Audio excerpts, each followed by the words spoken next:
A human body can survive broken bones, deep wounds, even long periods of hardship. Yet for most of human history, something far smaller carried a quieter danger. A cut that seemed trivial, a scrape that barely slowed movement, could begin a chain of events the body alone could not control. Not because the injury was severe, but because the world around it was. Healing was never just a property of the body. It depended on water, on shelter, on the absence of invisible threats that could not be seen or felt at first. In that environment, the difference between survival and decline was often measured not by strength, but by whether a small injury remained contained. If the body was capable of repair, why did so many small injuries become something more? And why, for so long, could humans not afford even the smallest damage? What seems small is not always defined by its size, but by the conditions surrounding it. In the modern world, a shallow cut is often dismissed without much thought. It is cleaned, covered, and expected to heal without consequence. This expectation feels natural, almost automatic, as if the body alone is responsible for resolving the damage. But this assumption belongs to a very recent environment, one shaped by controlled spaces, predictable resources, and layers of protection that did not exist for most of human history. When those layers are removed, the meaning of small begins to change in a quiet but important way. A minor break in the skin is no longer isolated. It becomes a point of contact between the inner body and everything outside it, and that outside world has never been neutral. For early humans, the ground itself carried particles, microorganisms, and organic matter that could enter through even the smallest opening. Water sources, often shared with animals and exposed to environmental debris, were not consistently safe. There was no clear boundary between what touched the body and what might enter it. In such a setting, a small injury was not simply a local event on the surface of the skin. It was an opening into a much larger system that the body did not fully control. If we trace this back to the earliest conditions in which humans lived, the human body evolved not in isolation, but in constant exposure to the natural environment. Skin functioned as a barrier, but it was never designed to remain perfectly intact. Movement across uneven terrain, interaction with tools, and contact with plants or animals all created frequent minor damage. These small disruptions were part of daily life, yet the body's ability to repair them depended on stability, on having enough energy, enough rest, and an environment that did not continually interfere with the healing process. That stability was often uncertain. When food availability fluctuated, the body had to prioritize immediate survival over long-term repair. When shelter was minimal, the body remained exposed during recovery. In this context, the difference between a small injury and a larger one becomes less clear. The initial size of the wound mattered less than the chain of events it could begin. A shallow cut that remained clean and undisturbed could resolve over time. The same cut, exposed repeatedly to dirt, pressure, and environmental stress, could follow a different path. The outcome was not determined at the moment of injury, but in the hours and days that followed. This is where the modern idea of smallness begins to lose its meaning. It assumes that the surrounding conditions will support healing, that the body will have the opportunity to complete its process without interruption. But for most of human existence, that assumption could not be relied upon. The body was capable, but its capabilities were always tied to the world it inhabited. To understand why small injuries could not be afforded, it is necessary to look beyond the injury itself and consider the environment in which it occurred. The scale of the damage was only one part of the picture. The rest was defined by exposure, by uncertainty, and by the absence of consistent protection. In that setting, even the smallest break in the skin was not just a minor event. It was a moment where the balance between the body and the environment could shift, quietly and without immediate notice. Over time, this reframes how we understand vulnerability. It is not always tied to dramatic events or visible harm. It can exist in the smallest disruptions, especially when those disruptions are placed within a system that offers little room for error. And this is the world in which the human body first learned to survive, where nothing was truly isolated, and where even small changes could carry weight beyond their size. In a setting where the body is constantly in contact with its surroundings, the idea of separation becomes difficult to maintain. The skin, often understood as a clear boundary, is in reality a thin and active surface, that interacts with everything it touches. It regulates temperature, responds to pressure, and provides a barrier. But that barrier is not absolute. It is shaped by use, by wear, and by the conditions in which it exists. When the surface is intact, it maintains a delicate balance between the inner systems of the body and the outer environment. When that surface is disrupted, even slightly, the balance begins to change in ways that are not immediately visible. For most of human history, this interaction was continuous and unavoidable. Movement across landscapes meant constant exposure to soil, plant material, animal remains, and water that carried organic particles. These were not occasional contacts, but part of the background of daily life. The body adapted to this exposure over time, developing responses that could manage a range of environmental challenges. Yet those responses were never designed to eliminate risk entirely. They operated within limits, and those limits were closely tied to the condition of the body and the stability of the environment. When a small injury occurred, the disruption was not only local, it altered the relationship between the body and everything around it. A surface that once regulated contact now allowed a different kind of exchange. The body could still respond, but its response depended on timing, on resources, and on whether the surrounding conditions allowed the process to continue without interruption. If we look back to the early conditions in which humans lived, the environment did not provide a consistent space for recovery. There were no fixed boundaries that separated living areas from sources of contamination. Shelter, when it existed, reduced some exposure, but did not eliminate it. The ground remained the same, the air carried the same particles, and water sources were shared with other forms of life. In this context, a small injury was not easily isolated from the rest of the body's experience. It remained connected to movement, to contact, and to the continuous presence of the environment. This connection becomes clearer when we consider how often the body would return to similar conditions after an injury. Walking, gathering, and interacting with tools or surfaces meant that the same area of the body could be exposed repeatedly. Each contact was not necessarily harmful on its own, but the accumulation of contact created a situation in which the body had to manage more than just the initial damage. It had to manage the ongoing interaction between a disrupted surface and a world that did not pause. The modern expectation that an injury can be protected and left undisturbed is built on layers of separation that did not exist in earlier conditions. Without those layers, the distinction between the inside and the outside becomes less stable. The body remains open to influence, and its ability to restore balance depends on how much of that influence it can control.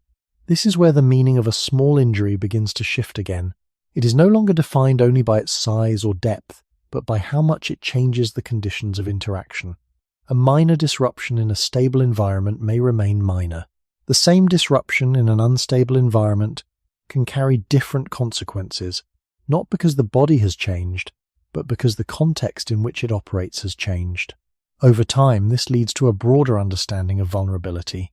It is not always located in the event itself, but in the relationship between the body and the world it moves through. For early humans, that relationship was direct, constant, and difficult to control. The body was resilient, but its resilience depended on maintaining a balance that could be disrupted in small and gradual ways. And when that balance shifted, even slightly, the effects were not always immediate, but they were rarely insignificant. A small injury does not announce its importance at the moment it appears. It does not interrupt movement in a dramatic way, and it does not always demand immediate attention. The body can continue to function, and from a distance, nothing seems to have changed. This quiet beginning is part of what makes it difficult to recognize how such an event fits into a larger pattern. The visible surface suggests something limited and contained, yet the outcome depends on processes that unfold slowly and often without clear signs at first. In an environment where conditions remain stable, this unfolding may remain uneventful. The body repairs, the surface closes, and the balance is restored. But when stability is uncertain, the same beginning can lead in a different direction. The earliest stages of repair require time and relative calm. Cells respond, tissue begins to rebuild, and the disrupted surface gradually regains its function. These processes are not immediate, and they rely on a sequence that is easily interrupted. If the body is required to continue its usual activities without pause, the conditions for repair become less consistent. Movement places pressure on the same areas that need to remain undisturbed. Contact with the environment continues, and the surface that is attempting to close is repeatedly exposed. Each interruption is small, often unnoticed, but over time they accumulate. The injury is no longer a single event. It becomes a condition that persists within the flow of daily life. Looking back to early human environments, there was rarely a clear moment set aside for recovery. The need to move, to gather, and to respond to changing conditions did not disappear because of minor damage. The body adapted by continuing to function, but this adaptation came with trade-offs. Repair had to occur alongside activity, not in place of it. This meant that the outcome of a small injury was shaped less by its initial size and more by how long it remained exposed to ongoing demands. Archaeological evidence, while limited in detail, supports the idea that injuries were part of regular human experience. Skeletal remains show signs of healed fractures and other forms of damage, suggesting that the body often succeeded in recovery. At the same time, not all injuries left clear traces in bone.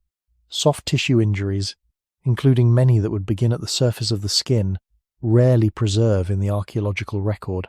Their presence must be inferred from the conditions in which humans lived and from the biological processes that govern healing. This absence of direct evidence does not reduce their significance.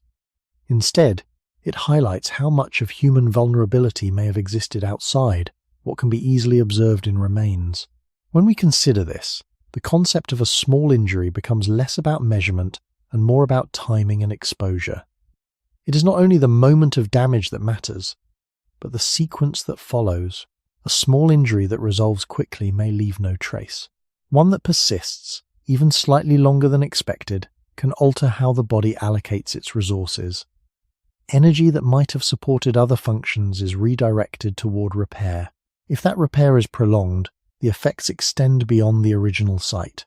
Over time, the difference between a resolved injury and a persistent one can influence overall condition in subtle ways. This perspective shifts attention away from isolated events and toward patterns that develop gradually. It suggests that vulnerability is not always concentrated in moments of crisis, but in the accumulation of small unresolved disruptions. In a world where stability was limited and interruptions were frequent, the line between recovery and persistence was not always clear. And within that uncertainty, even a minor injury could become part of a longer process that the body had to carry forward, often without a clear point of resolution. The environment in which early humans lived did not separate cleanly into safe and unsafe spaces. There were no consistent surfaces that could be relied upon to remain clean, no boundaries that prevented contact between the body and the materials of the ground. Every place where a person walked, rested, or handled objects was part of a shared system that included soil, plant matter, animal traces, and microscopic life. This was not an occasional condition, but the background of daily existence. The body moved through it continuously, and in doing so, remained in constant contact with elements that could not be fully seen or controlled. In this setting, the meaning of exposure becomes central. A small injury did not exist in isolation because there was no stable environment to isolate it within. The surface of the body, once disrupted, became part of an open exchange with whatever the surroundings contained. Dust carried organic particles, water carried dissolved materials, and the ground itself held layers of biological activity that shifted with temperature and moisture. None of these elements were inherently harmful at every moment, but they were never neutral either. Their interaction with the body depended on timing, on the state of the injury, and on the broader conditions of the environment. If we return to the earliest periods of human presence, the landscapes they inhabited were varied but shared a common feature: they were not controlled. Whether in open plains, forested areas, or near water sources, the environment was shaped by natural processes rather than by human design. Rain redistributed materials across the ground, animals moved through the same spaces, and decomposition returned organic matter to the soil. In such conditions, what came into contact with the body was part of an ongoing cycle, not a fixed or predictable surface. A small break in the skin placed within this cycle could not be shielded from it. This is where the absence of barriers becomes significant. In modern settings, there are layers that reduce contact: treated water, enclosed living spaces, and materials designed to limit exposure. These layers create a buffer that allows the body to repair itself with fewer interruptions. Without them, the body remains directly engaged with its surroundings. A wound is not covered in a way that excludes the environment. It is part of the same field of interaction. Even when attempts are made to protect it, those attempts rely on materials that are themselves part of the environment and may not provide consistent separation. The rhythm of daily life reinforces this exposure. Movement across terrain involves repeated contact with surfaces that change from moment to moment. Handling tools or natural materials brings the hands into direct contact with objects that carry their own histories of interaction. Resting on the ground does not remove the body from this system, but places it within another form of contact. At no point is there a complete withdrawal from the environment. The body is always participating in it, and this participation does not pause when an injury occurs. When considered over time, this continuous exposure shapes how small injuries are experienced. It is not a single moment of contact that defines the outcome, but the repetition of contact over hours and days. Each interaction may be subtle, often unnoticed, yet together they create a condition in which the body must constantly respond. The injury becomes part of this ongoing exchange, not a separate event that can be managed independently. This perspective returns to the conditions under which human biology developed. The body evolved within environments that were dynamic and unpredictable, and its responses reflect that history. It is capable of managing a range of challenges, but it does so within limits that are influenced by how much control it has over its surroundings. When that control is limited, even small disruptions in the body's surface can become points where the balance shifts. Not because the injury itself is large, but because it exists within a system that does not provide a stable context for recovery. Water, often seen as a source of life, also carries with it a quiet complexity that is not immediately visible. In environments where water is not treated or separated from the surrounding landscape, it becomes part of the same system as the soil and the organisms that inhabit it. Streams collect what flows into them, rain redistributes what rests on the surface, and standing water reflects the conditions of the place in which it gathers. For early humans, water was essential, yet it was never entirely predictable. It could sustain, but it could also introduce elements that the body had to manage without clear awareness of their presence. When a small injury existed, contact with water was not a neutral act. It was part of an ongoing interaction between the body and a medium that carried more than what could be seen. The surface of the skin, once disrupted, allowed that interaction to move inward in subtle ways. This did not always lead to immediate change, and often nothing noticeable occurred at first.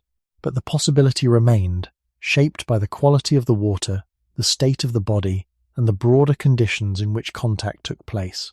If we look back to early human settings, water sources were shared spaces. Animals approached them for drinking, moved through them, and left traces behind. Plant material accumulated along their edges, and seasonal changes altered their composition. During periods of dryness, water could become more concentrated, while in times of rain, it could carry materials from a wider area. These shifts were part of natural cycles, but they also meant that the content of water was never fixed. For a body with intact skin, this variability was often manageable. The barrier function of the skin limited what could pass through. When that barrier was interrupted, even in a small way, the relationship changed. The body remained capable of responding, but the context in which it responded became more complex. Contact with water could no longer be assumed to be entirely supportive of healing. It became one of many factors that influenced how the body's processes unfolded. This complexity is not limited to water alone. The air itself carries particles that settle on surfaces, and the ground retains layers of organic material that shift with use and time. What water does is connect these elements, moving them across spaces and bringing them into contact with the body in ways that are difficult to trace. A small injury placed within this flow is not exposed to a single condition, but to a changing set of influences that vary from moment to moment. In modern settings, the expectation that water can assist in cleaning an injury is supported by systems that control its content. Without those systems, the act of contact carries more uncertainty. It does not become inherently harmful, but it cannot be assumed to be consistently beneficial.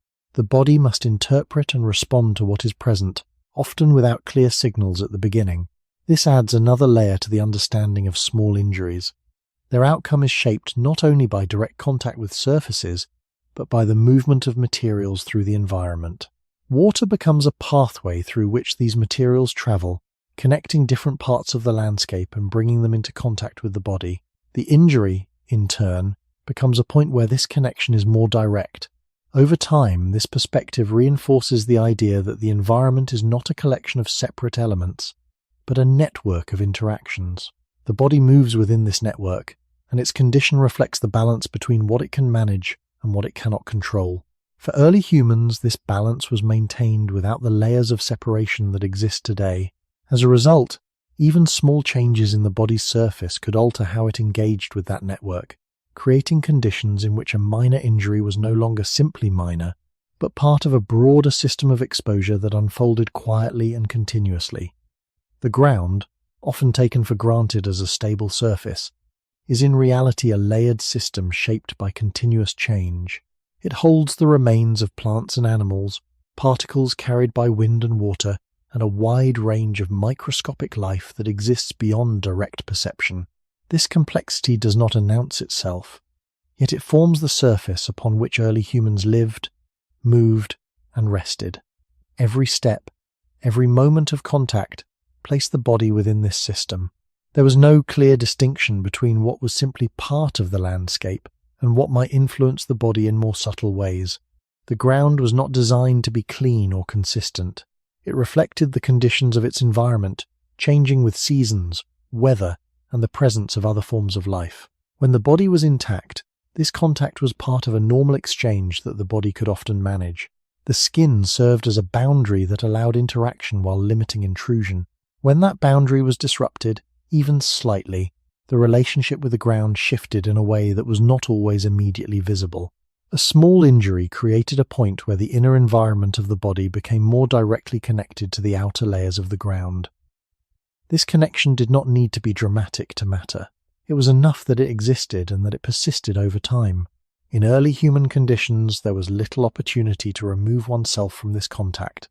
Rest often occurred directly on the ground or on materials gathered from it. Movement required repeated interaction with uneven surfaces, and daily activities brought the hands and feet into contact with soil, tools, and natural objects that carried their own layers of material. The body did not leave the environment when an injury occurred. It remained within it, continuing to interact with the same surfaces that had always been part of daily life. This continuity is what gives the ground its quiet significance. It is not a single moment of contact that shapes the outcome of a small injury, but the repetition of that contact across time. Each touch, each shift in position, adds to a sequence that the body must respond to. The injury becomes part of this sequence, influenced by conditions that change subtly but continuously. There is no clear point at which exposure begins or ends. Instead, there is an ongoing presence that the body must navigate. If we consider how this fits within the broader context of human development, it becomes clear that the body evolved within this kind of environment. It developed mechanisms to handle a range of exposures, but those mechanisms operate within limits. They are effective when conditions remain within a certain range, and they become less predictable when those conditions vary beyond what the body can easily manage. A small injury, placed within a stable and controlled setting, may remain small. The same injury, placed within a setting where contact with the ground is constant and varied, becomes part of a more complex interaction. This interaction does not always lead to immediate or visible change. Often, the effects are gradual, unfolding over time as the body responds to repeated influences. The absence of a clear boundary between the body and the ground means that the process of recovery is not isolated. It is shaped by the same factors that shape daily life, and those factors do not pause to allow for uninterrupted healing. Over time, this reframes the way small injuries are understood. They are not defined solely by their initial appearance, but by the conditions in which they persist. The ground, as a continuous presence, becomes part of that condition. It is not simply a surface, but a system that interacts with the body in ways that are subtle, cumulative, and difficult to fully control. In such a system, even a minor disruption in the body's surface can carry weight, not because of its size, but because of where it exists and how long it remains within that ongoing exchange. A small injury rarely changes the body all at once. It begins as a quiet alteration in the surface, something that does not immediately disrupt movement or demand attention. The body continues its activity, and from the outside, there is little to suggest that anything significant has occurred. Yet beneath this stillness, a process has already started. The body responds, not in a single action, but through a sequence that unfolds over time. This sequence depends on conditions that are not always visible, and it does not move at a fixed pace. In environments where stability can be maintained, this process tends to remain contained. The surface begins to close, and the body gradually restores what has been interrupted. But in settings where the environment continues to interact with the injury, the process becomes less predictable. The change is not immediate, and it does not always produce clear signs at first. It arrives slowly, shaped by repeated contact and by the body's ongoing attempt to manage that contact. In early human conditions, this gradual unfolding was part of the natural rhythm of life. The body was not separated from its surroundings, and so every stage of repair took place within a context that could not be fully controlled. When the surface of the skin was disrupted, even in a small way, the body initiated a response that relied on timing, on available energy, and on the absence of further disturbance. These requirements were not always met. Movement continued, exposure remained constant, and the environment did not pause to allow the body to complete its work. This is where the idea of a slow arrival becomes important. The effects of a small injury were not always immediate or dramatic. They developed gradually, often without clear boundaries between one stage and the next. A surface that did not fully close could remain slightly altered, allowing ongoing interaction with the environment. The body would continue to respond, adjusting its efforts as conditions changed. Sometimes this response was enough to restore balance. At other times, the process extended, not because of a single event, but because of the accumulation of small interruptions.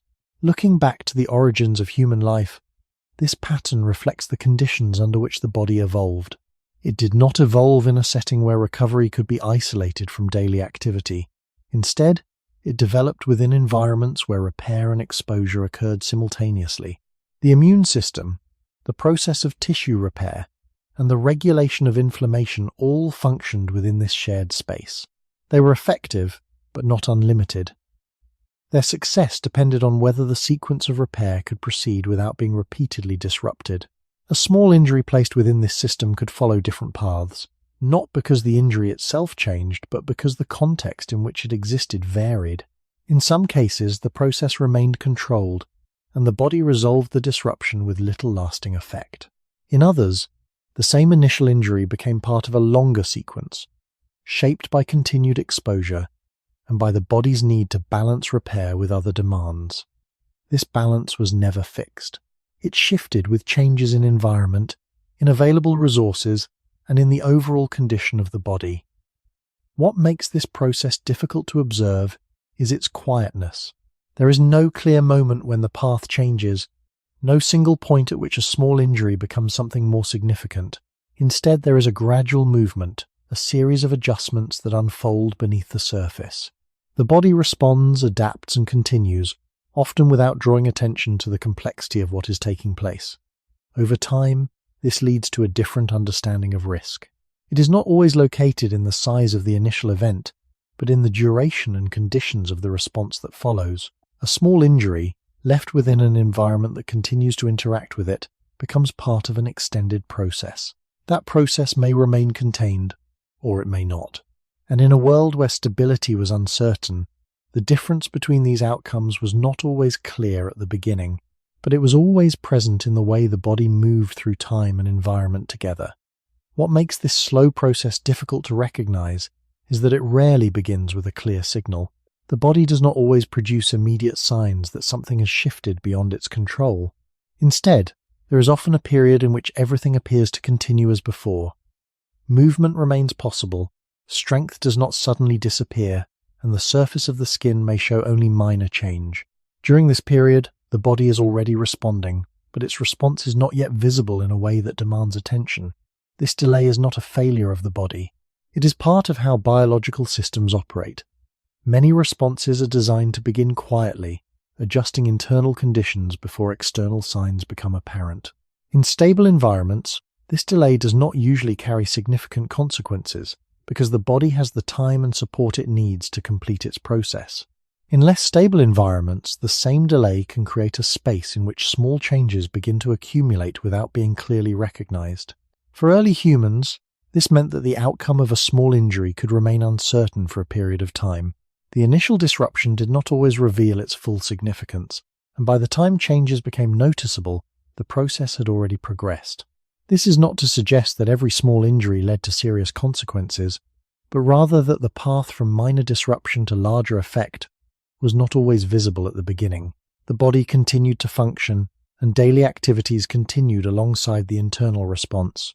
This coexistence of function and repair is central to understanding how small injuries behaved in early conditions. The body could not pause its engagement with the environment while it assessed the situation. It had to continue moving, gathering, and responding to external demands. As a result, the early stages of repair were often carried out under conditions that were not fully supportive. The delay in visible change also affects how the body allocates its resources. At first, the demand for repair may appear manageable, requiring only a portion of available energy and attention. As the process continues, that demand can shift, especially if the conditions around the injury do not remain stable. The body must then adjust, redirecting resources that might otherwise have supported other functions. This adjustment is gradual and often remains unnoticed until its effects begin to influence overall condition. If we return to the environments in which humans evolved, this pattern reflects a broader principle. The body operates within a system that prioritizes immediate survival while managing longer-term processes at the same time.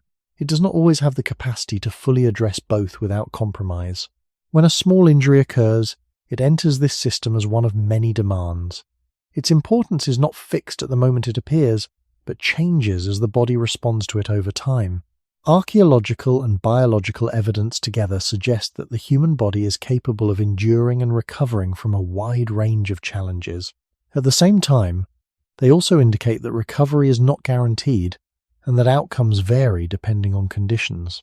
The absence of clear markers for soft tissue injuries in the archaeological record means that much of this variation must be understood through indirect evidence and through knowledge of how the body responds to disruption. This reinforces the idea that many processes unfold without leaving obvious traces, even though they may have influenced daily life in subtle ways. Over time, the delay between cause and effect becomes an important part of the overall picture. It allows small changes to develop gradually, without immediate interruption to activity. It also means that the body's response must operate within an environment that continues to change during that delay. The result is a process that is neither fully controlled nor entirely unpredictable, but situated somewhere between the two. In such a process, a small injury is not defined solely by its beginning but by how it moves through time, and in early human environments, that movement was shaped by conditions that did not always reveal their influence until the process was already underway. The body does not experience time in the same way that modern medicine describes it. It does not divide a wound neatly into stages that can be observed from outside and measured against a standard timeline. Instead, it responds through overlapping processes that depend on what is happening in the larger surroundings. A small injury may begin with very little visible change, and for a while, that can create the impression that the body has already contained it. The skin may tighten slightly, pain may remain limited, and ordinary movement may still seem possible. Yet the deeper question is not whether the injury looks serious at first, but whether the body can continue guiding the process toward closure while everything around it keeps pressing against that effort. For early humans, this difficulty was shaped not only by exposure, but by the ordinary demands of time itself. Day followed night, temperature changed, food still had to be found, distances still had to be crossed, and the body could not ask the world to pause while a small opening in the skin slowly repaired itself. This is why the danger of a small injury was often built into its duration rather than its appearance. The longer an injury remained unresolved, the more opportunities there were for the surrounding environment to keep influencing it. A wound that did not fully close in the first period after it appeared was not simply waiting in a neutral state. It remained active within the life of the body, drawing energy, inviting repeated disturbance, and extending the time during which balance had not yet been restored. This does not mean that the body was fragile in a simple sense. Human bodies are remarkably capable of repair, and the archaeological record shows many examples of survival after significant trauma, especially when damage affected bone. But those examples also remind us of something quieter. Recovery was possible, yet it was never automatic.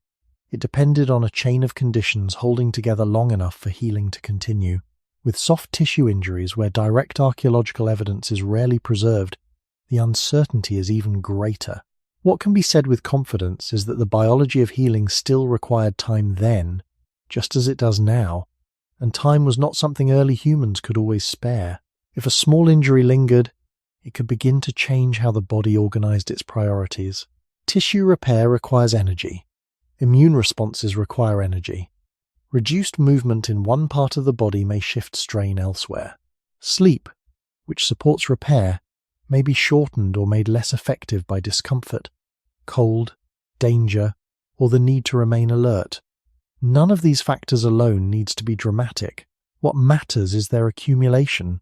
A body already managing hunger, weather, fatigue, or repeated movement would have less freedom to devote uninterrupted resources to a wound that seemed minor.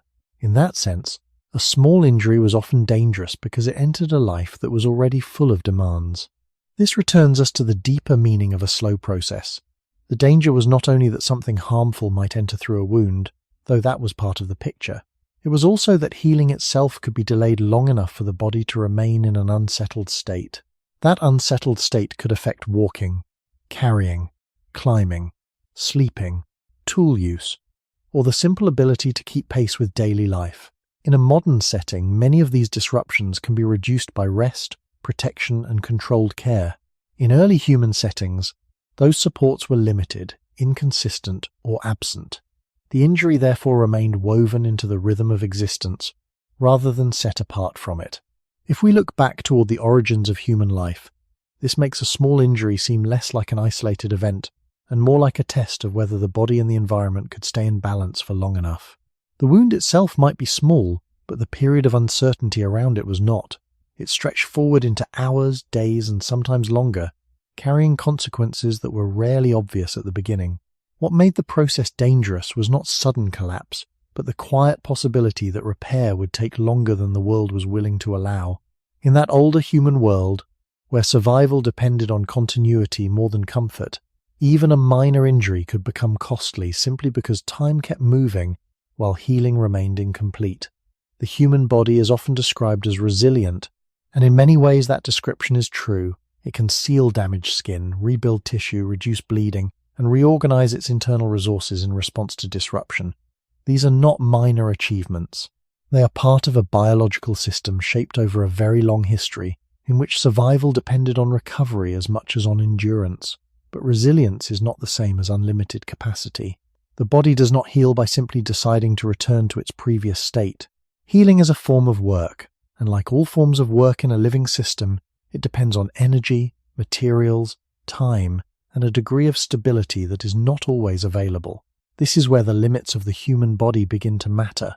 A small injury may appear modest from the outside, yet the process required to repair it is larger than the visible damage suggests. Blood vessels respond, immune cells become active, damaged tissue must be cleared, and new tissue must gradually take shape. None of this happens without cost. The body does not heal in abstraction. It heals while also maintaining temperature, movement, digestion, alertness, and the many background processes that sustain life. For early humans, this balancing act took place under conditions that were rarely predictable for long. Food intake could vary, rest could be interrupted, and the environment did not become gentler simply because the body had been injured.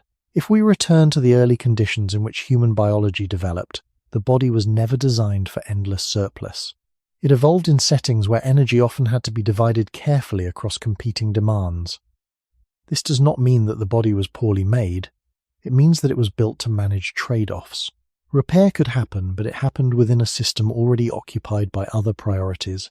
If a person was cold, hungry, exhausted, or under repeated physical strain, the body still had to keep vital functions operating while also directing resources toward healing.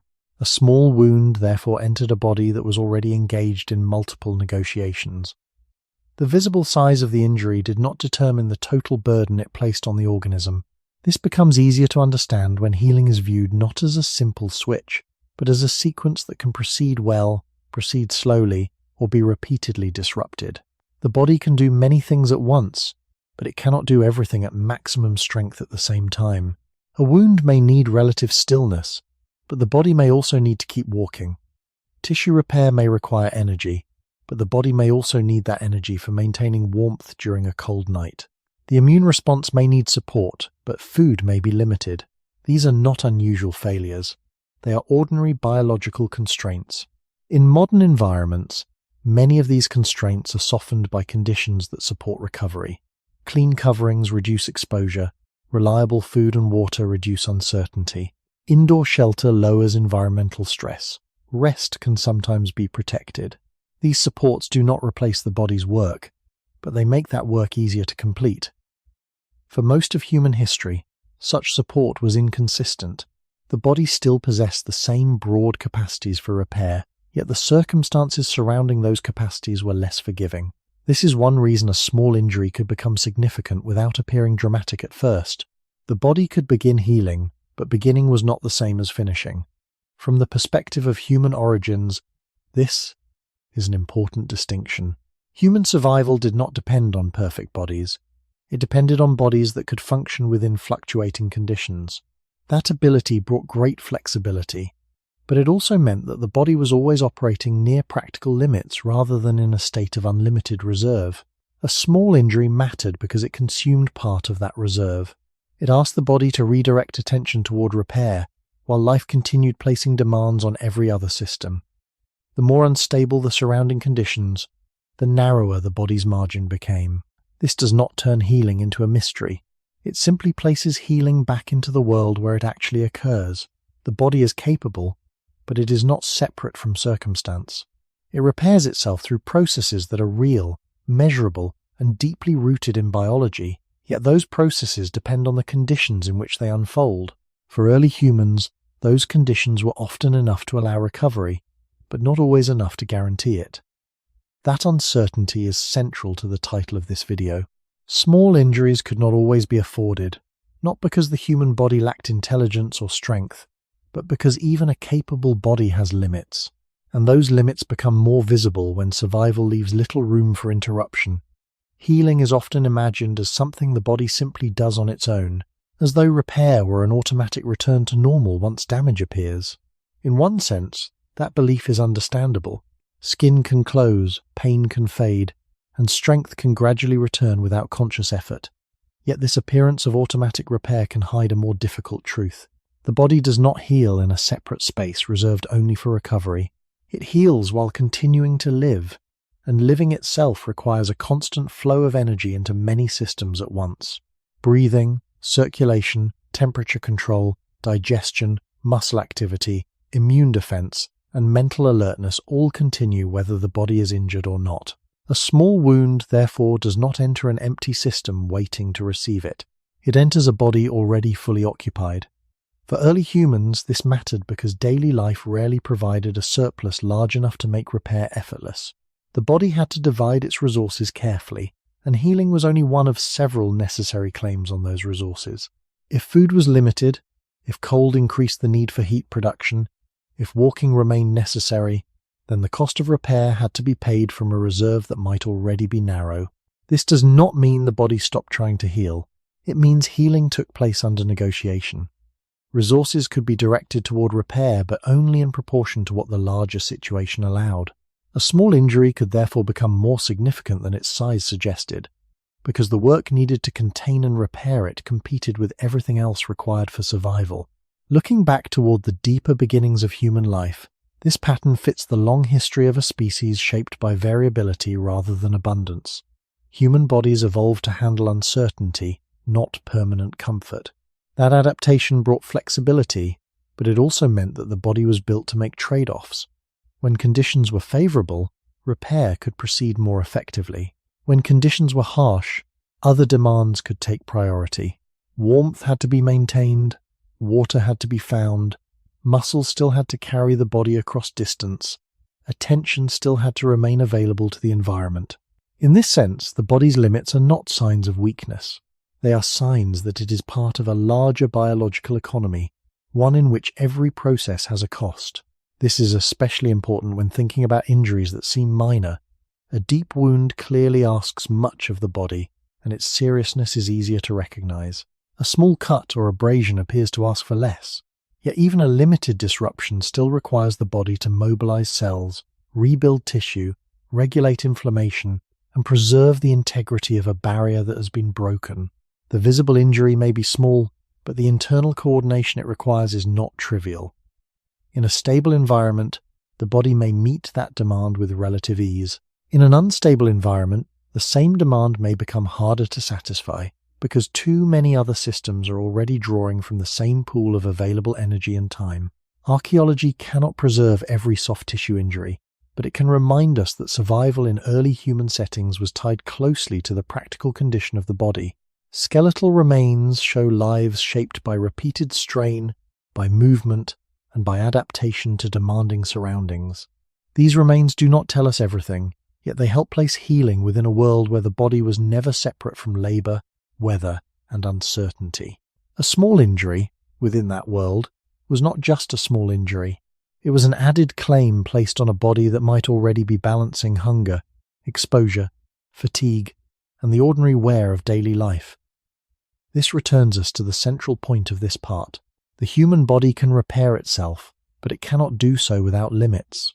Its ability to heal depends not only on biological design, but on whether enough energy and stability remain available after every other demand has taken its share. For most of human history, that margin could become narrow very quickly, and when the margin narrowed, even a small injury could matter more than it seemed, not because the body had failed, but because it was already doing as much as it could within the world that shaped it.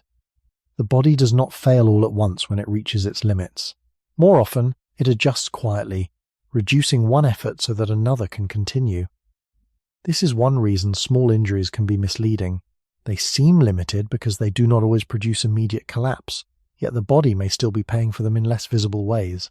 Repair is not only a matter of closing a wound, it also involves maintaining the wider stability of the organism while that closure takes place.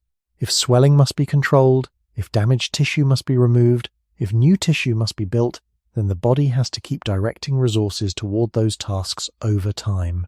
That redirection may be manageable in one moment and harder in the next. The difference depends on what else the body is being asked to do at the same time. For early humans, this is especially important because daily life offered few conditions in which the body could devote itself primarily to healing.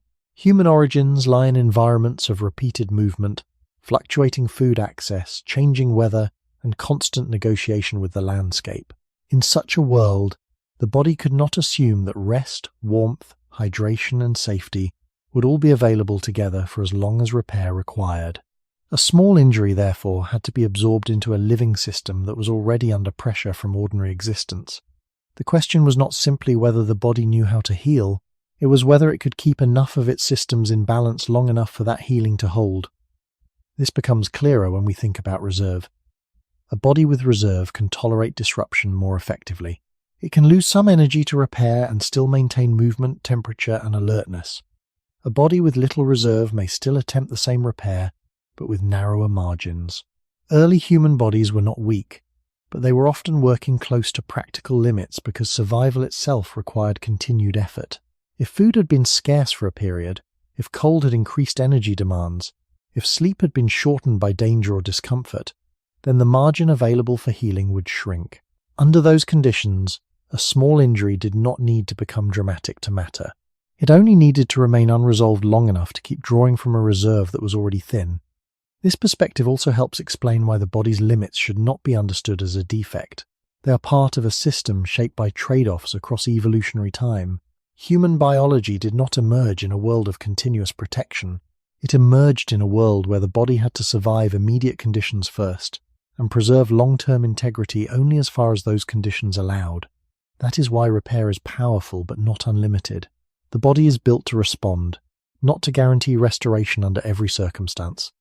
Even now, healing is influenced by nutrition, sleep, stress, repeated strain, and environmental exposure. In earlier human settings, those influences would have been even more tightly woven into everyday survival. Archaeological evidence cannot show every small wound, but it does reveal bodies that carried strain, adaptation, and the marks of long use. Skeletal remains suggest lives in which physical demands were not occasional interruptions but a constant feature of existence. From that wider picture, it becomes easier to infer that healing was never just an internal biological event. It was something that happened within a moving, exposed life. A body might succeed in repairing itself, but often only while continuing to spend energy on travel, shelter, carrying, tool use, childcare, or coping with weather. The burden of a small injury must be placed inside that larger pattern. What appears minor in isolation may become meaningful once it joins all the other claims already placed on the organism. This returns us to the central idea of the title.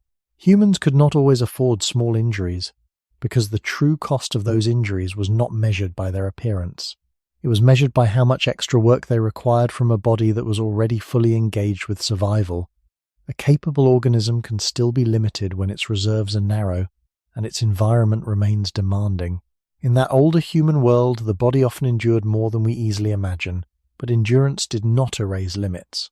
It only meant that those limits were negotiated quietly, one small demand at a time, until even a minor wound could become more expensive than it first seemed. Energy, in its simplest form, is the capacity to keep the body functioning from one moment to the next.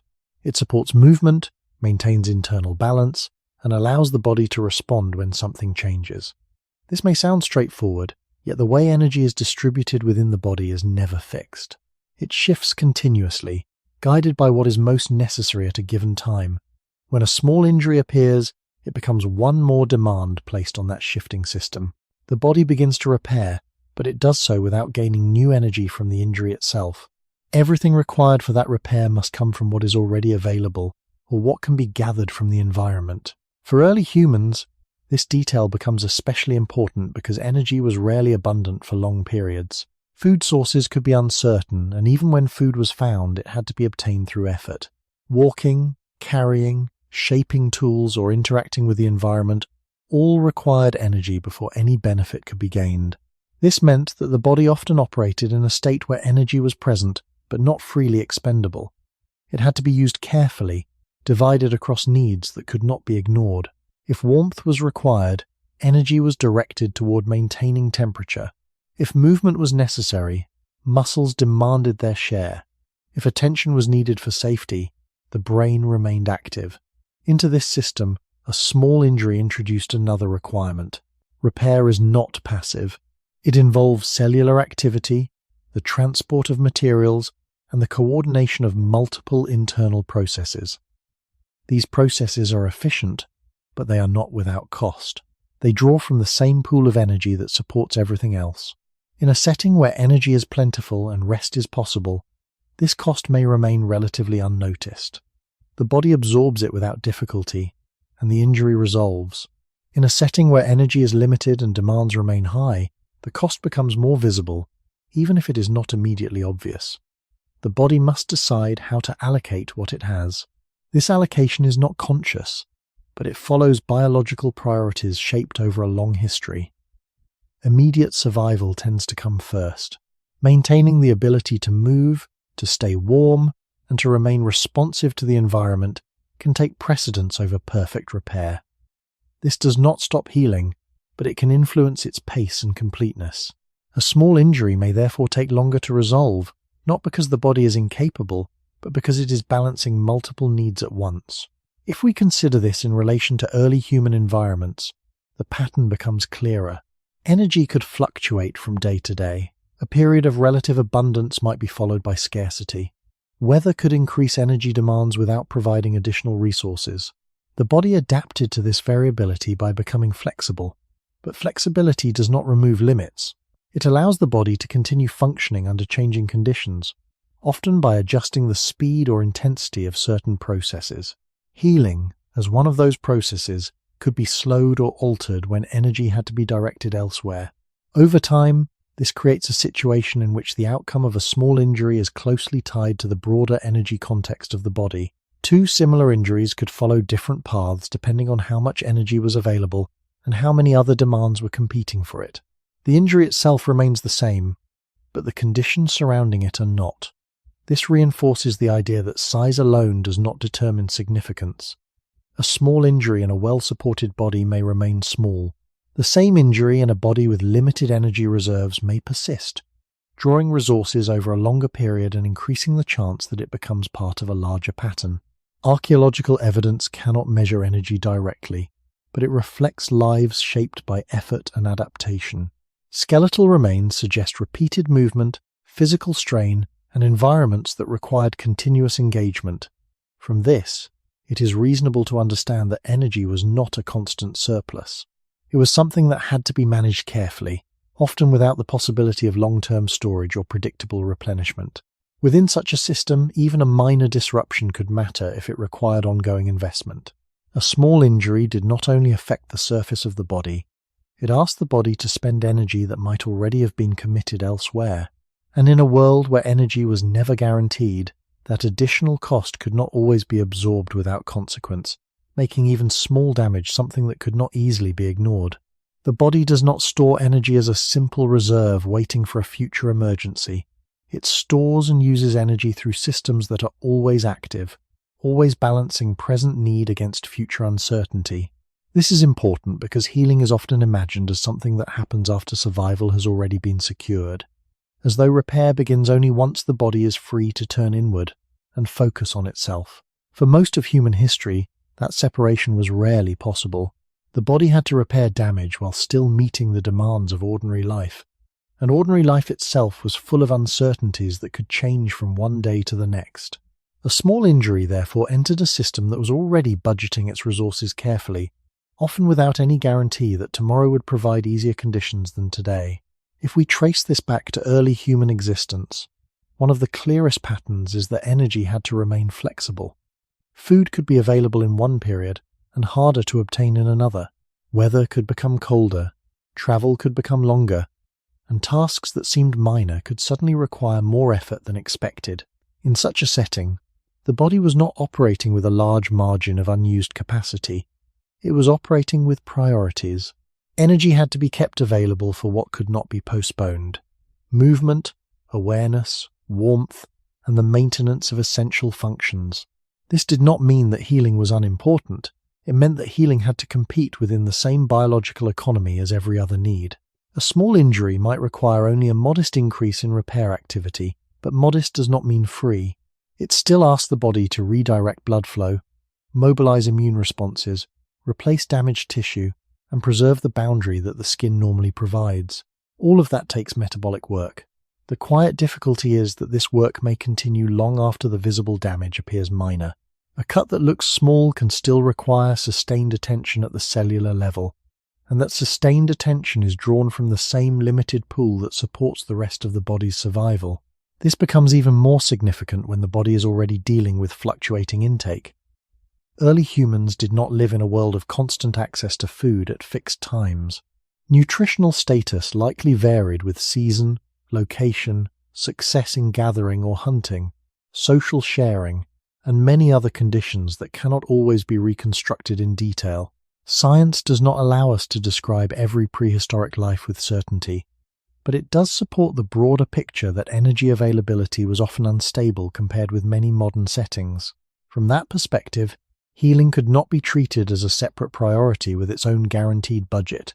It had to fit inside what the body could afford at that moment. This is where a small injury becomes more revealing than it first appears. A major injury clearly announces its cost, and everyone can see that the body has been forced into a new state. A minor injury is quieter.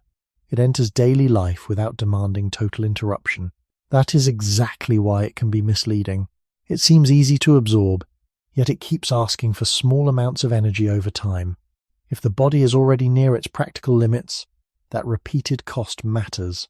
It may not cause sudden collapse, but it can narrow the body's margin further, leaving less available for everything else that still has to be done. In a modern setting, this narrowing is often softened by support systems. Rest can be increased. Food can be made more regular. Shelter can reduce environmental stress.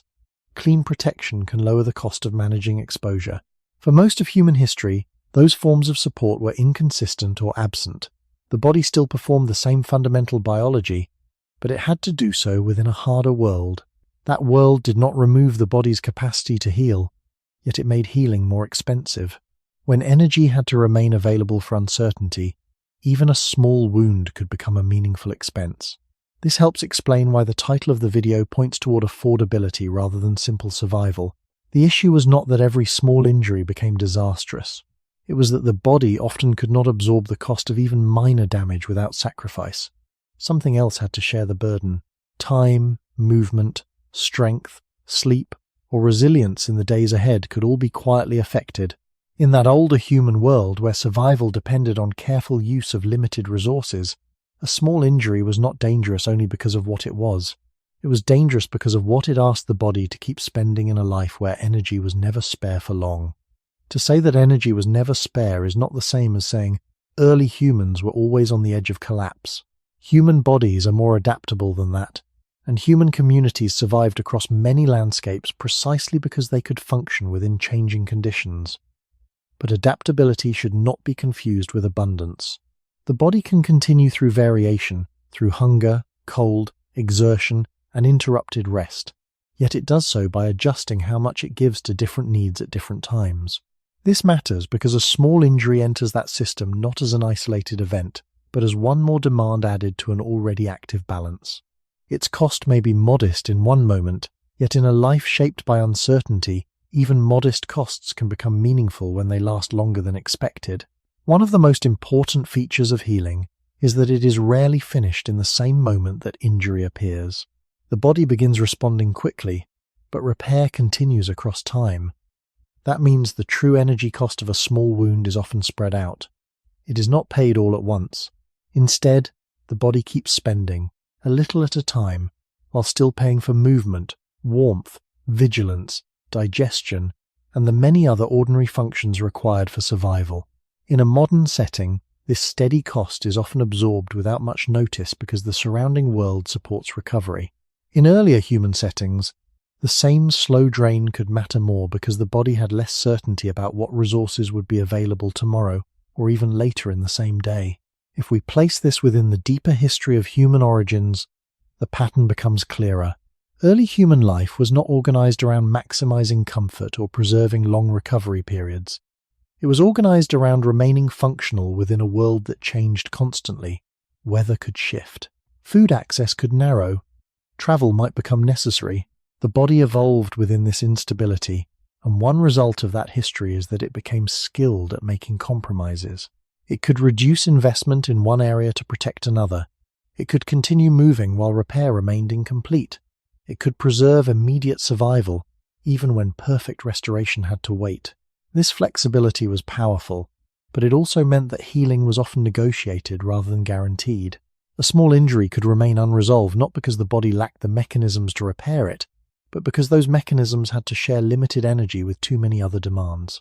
This is where the idea of affordability becomes especially useful. Affordability is not only about whether the body can survive an injury, it is about whether the body can bear the full cost of that injury without weakening something else. A minor cut may not stop a person from walking, but if it continues to draw energy over days, that energy is no longer fully available for other forms of resilience. Sleep may do less to restore strength if discomfort remains. Movement may become less efficient if one area of the body is being protected, even unconsciously. Cold may feel harder to manage if resources are already being redirected toward repair. None of these shifts has to be dramatic. The danger lies in their quiet accumulation. Archaeology cannot show us the energy balance of a living person, but it can remind us that early human bodies were used continuously. Bones preserve signs of strain, adaptation, and repeated physical demand. These traces do not tell us everything about small injuries, especially those affecting soft tissue, yet they do help place the human body in the right kind of world, a world where daily life itself was metabolically expensive. In such a world, the margin between coping and strain could be narrow. A small injury mattered because it asked the body to take on another expense in a life where most resources were already committed. This does not mean every injury led to serious decline. That would go beyond what the evidence supports. What can be said more carefully is that small injuries were harder to absorb in environments where the body had little surplus and no reliable separation from the pressures of daily survival. The body could repair, often remarkably well, but repair was never free. It required an ongoing investment from a system that was already spending almost everything it had to remain alive and functional. For most of human history, that was the deeper problem. The injury itself might be small, but the body's margin for paying its full cost was often small as well, and that is why even minor damage could not always be easily afforded. A small injury becomes easier to understand when we imagine what healing actually asks the body to do. It asks for time, for relative stillness, and for repeated protection from the same forces that caused or complicated the damage in the first place. Yet for most of human history, time did not open in that way. Life continued to press forward. Distances still had to be crossed. Water still had to be reached. Materials still had to be carried. And changing weather still had to be endured. The body could begin healing, but it had to do so while remaining in motion. This is one of the clearest reasons small injuries were difficult to afford. They did not enter a life that could pause. They entered a life that had to keep going. Movement in this context was not a lifestyle choice or a form of exercise. It was part of survival itself. Human origins lie in bodies shaped by repeated walking, by travel across uneven surfaces, and by regular engagement with landscapes that were not designed for comfort or recovery. Even when people stayed within familiar territories, daily life still required movement through those spaces. Food was not stored in the modern sense, water was not delivered, and shelter often demanded maintenance, adjustment, or relocation. A body carrying a small injury, therefore, faced a particular difficulty. The injury might not be large enough to stop movement entirely, but it could still be placed under repeated strain by the simple fact that movement could not easily stop. This repeated strain matters because healing depends not only on biology, but on conditions. A small cut on the hand may be reopened by gripping tools or handling rough materials. A scrape on the foot may be irritated again and again by walking over ground that remains uneven, damp, dusty, or abrasive. The injury does not need to become dramatic for this to matter. It only needs to remain exposed to the same kind of contact that prevents complete resolution. In a more protected setting, the body might be able to reduce that contact long enough for healing to stabilize. In early human conditions, such reduction was often partial at best.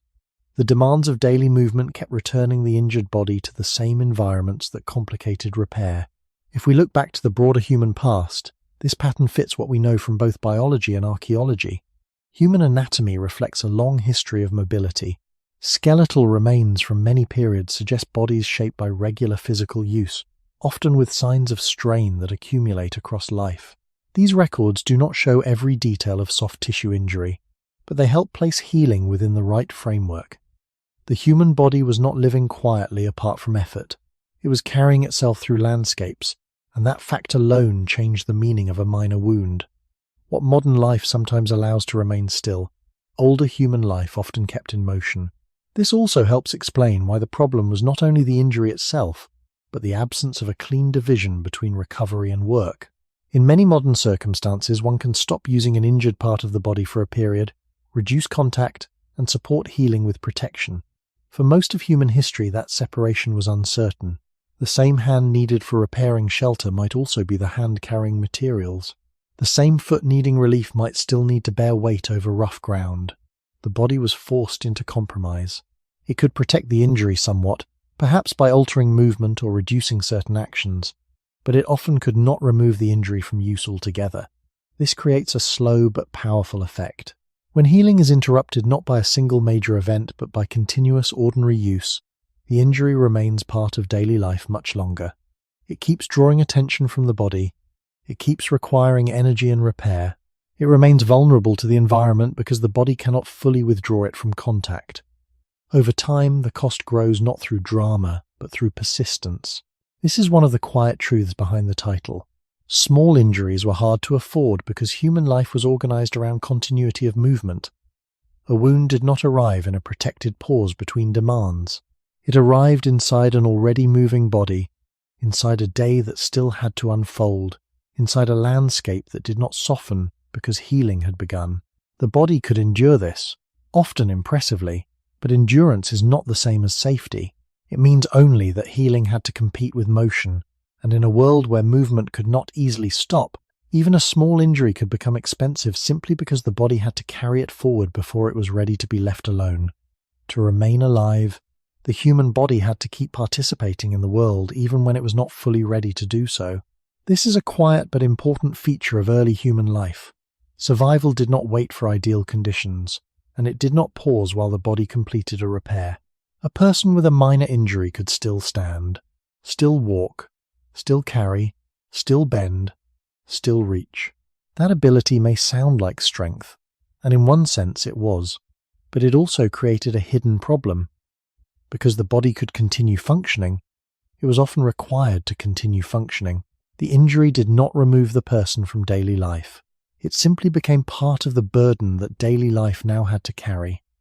This is one reason small injuries were often more costly than they first appeared. They were not large enough to stop action, yet not small enough to disappear from consequence.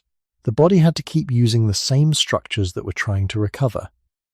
This matters because healing depends not only on time, but on the quality of time. An hour spent resting an injured foot is not the same as an hour spent walking on it. A hand that is left undisturbed begins to recover under different conditions than a hand repeatedly used for gripping, scraping, lifting, or bracing. For early humans, the quality of time available for healing was often poor, even when time itself continued to pass. The days moved forward, but the body did not necessarily receive the kind of uninterrupted support that healing prefers. Human origins were not shaped in environments where injured bodies could be easily withdrawn from effort. The ordinary pattern of life required continued engagement with terrain, weather, materials, and social responsibilities. Even if a group could sometimes slow down or redistribute labor, the broader conditions still remained demanding. Water still had to be reached, fire still had to be maintained, food still had to be found, processed, or shared. Shelter, if present, still had to protect against changing temperatures and exposure. The body therefore remained active within a network of tasks that did not disappear simply because a cut, scrape, or strain needed time to settle. This creates a form of repeated disturbance that is easy to underestimate. The injury is not undone in a single moment, but neither is it allowed to fully separate from use. Each new contact with the environment may be small. Each movement may appear manageable. Yet together they create a pattern in which the body's efforts at repair are continually challenged by ordinary life. A wound on the leg may not make walking impossible, but walking may keep the tissues around it under tension. A damaged area on the hand may not prevent tool use, but repeated pressure may delay full closure or prolong irritation. The important point is not that every act of use causes severe harm. It is that incomplete healing remains incomplete when the body must keep returning to the same demands. Archaeological evidence cannot preserve the full experience of these minor disruptions, especially when soft tissue is involved, but it does place human bodies within a context of regular labor and movement. Skeletal remains from many periods show adaptation to repeated use, the long effects of strain, and the reality that physical life was ongoing rather than occasional. From that broader picture, it becomes reasonable to understand small injuries not as isolated episodes, but as interruptions woven into a body that still had to keep operating. This is especially important for a video built around the idea of affordability. To afford an injury is not only to survive it, it is to absorb its cost without losing too much elsewhere. Continued movement raises that cost because it prevents the body from devoting itself fully to repair.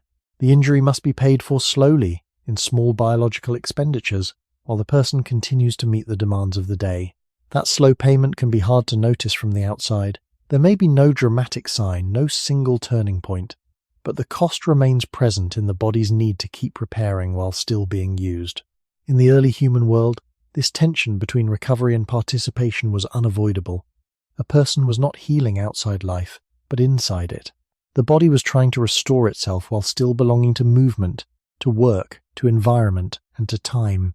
That is what made even a small injury difficult. It did not arrive in a protected pause. It arrived in the middle of an active existence, and the body had to carry both the injury and the day forward together before either one was finished. What makes continuous movement so costly is not only that it keeps the injured body active, but that it changes how the rest of the body must compensate. A small injury rarely stays confined to one exact point in experience. Even when the damage itself is local, the body often responds by shifting weight, altering posture, reducing pressure, or changing the rhythm of ordinary actions. These changes may be subtle. A person may place the foot down differently, grip an object with slightly less force, or move one side of the body in a more guarded way. None of this has to be dramatic to matter. It simply means that once an injury enters daily life, the body often reorganizes itself around that injury, and that reorganization creates new demands even while the original wound is still trying to heal. For early humans, this would have been especially important because movement was not occasional. It was repeated, necessary, and often difficult to reduce. In a modern setting, one may choose to avoid stairs, remain indoors, or temporarily stop using an injured hand. For most of human history, those forms of withdrawal were not always available. Terrain remained uneven, tasks remained physical. The body still had to interact with the ground, with tools, with materials, with changing weather, and with the practical needs of staying alive. In such conditions, even a small injury could spread its effects beyond the damaged site. A wound on the foot could alter the pattern of walking. A cut on the hand could change how objects were carried or held. A sore joint could shift strain into the muscles and bones around it. The body did not simply continue, it continued differently. This matters because healing depends on more than whether the injured spot remains intact. It also depends on whether the body can maintain a stable pattern around that spot. When movement changes, stability changes with it. Compensation may protect one area, but it can make movement less efficient, more tiring, or more uneven over time. The body can tolerate these changes for a while, just as it can tolerate the injury itself. But tolerance is not the same as cost-free adaptation. Each adjustment draws attention, energy, and coordination. The body must keep monitoring balance, pressure, and effort while also maintaining awareness of the outside environment. In early human life, that outside environment was rarely simple. Ground conditions shifted, distances mattered, weather imposed its own demands. If a person had to keep moving through such a landscape while compensating for even a minor injury, then the cost of that injury extended beyond tissue repair alone. It entered posture, gait, muscle use, fatigue, and perhaps the ability to keep pace with ordinary tasks. This is one reason the archaeological perspective remains valuable even when it cannot directly preserve soft tissue wounds. Human skeletons from many times and places show lives shaped by long use, repeated movement, and physical adaptation. Bones reflect strain over time, and while they do not record every small injury, they remind us that the body was part of a demanding daily system. Early humans were not healing in stillness. They were healing inside bodies that had to remain functional under persistent pressure. That broader framework helps explain why a seemingly minor wound could matter more than its size suggested.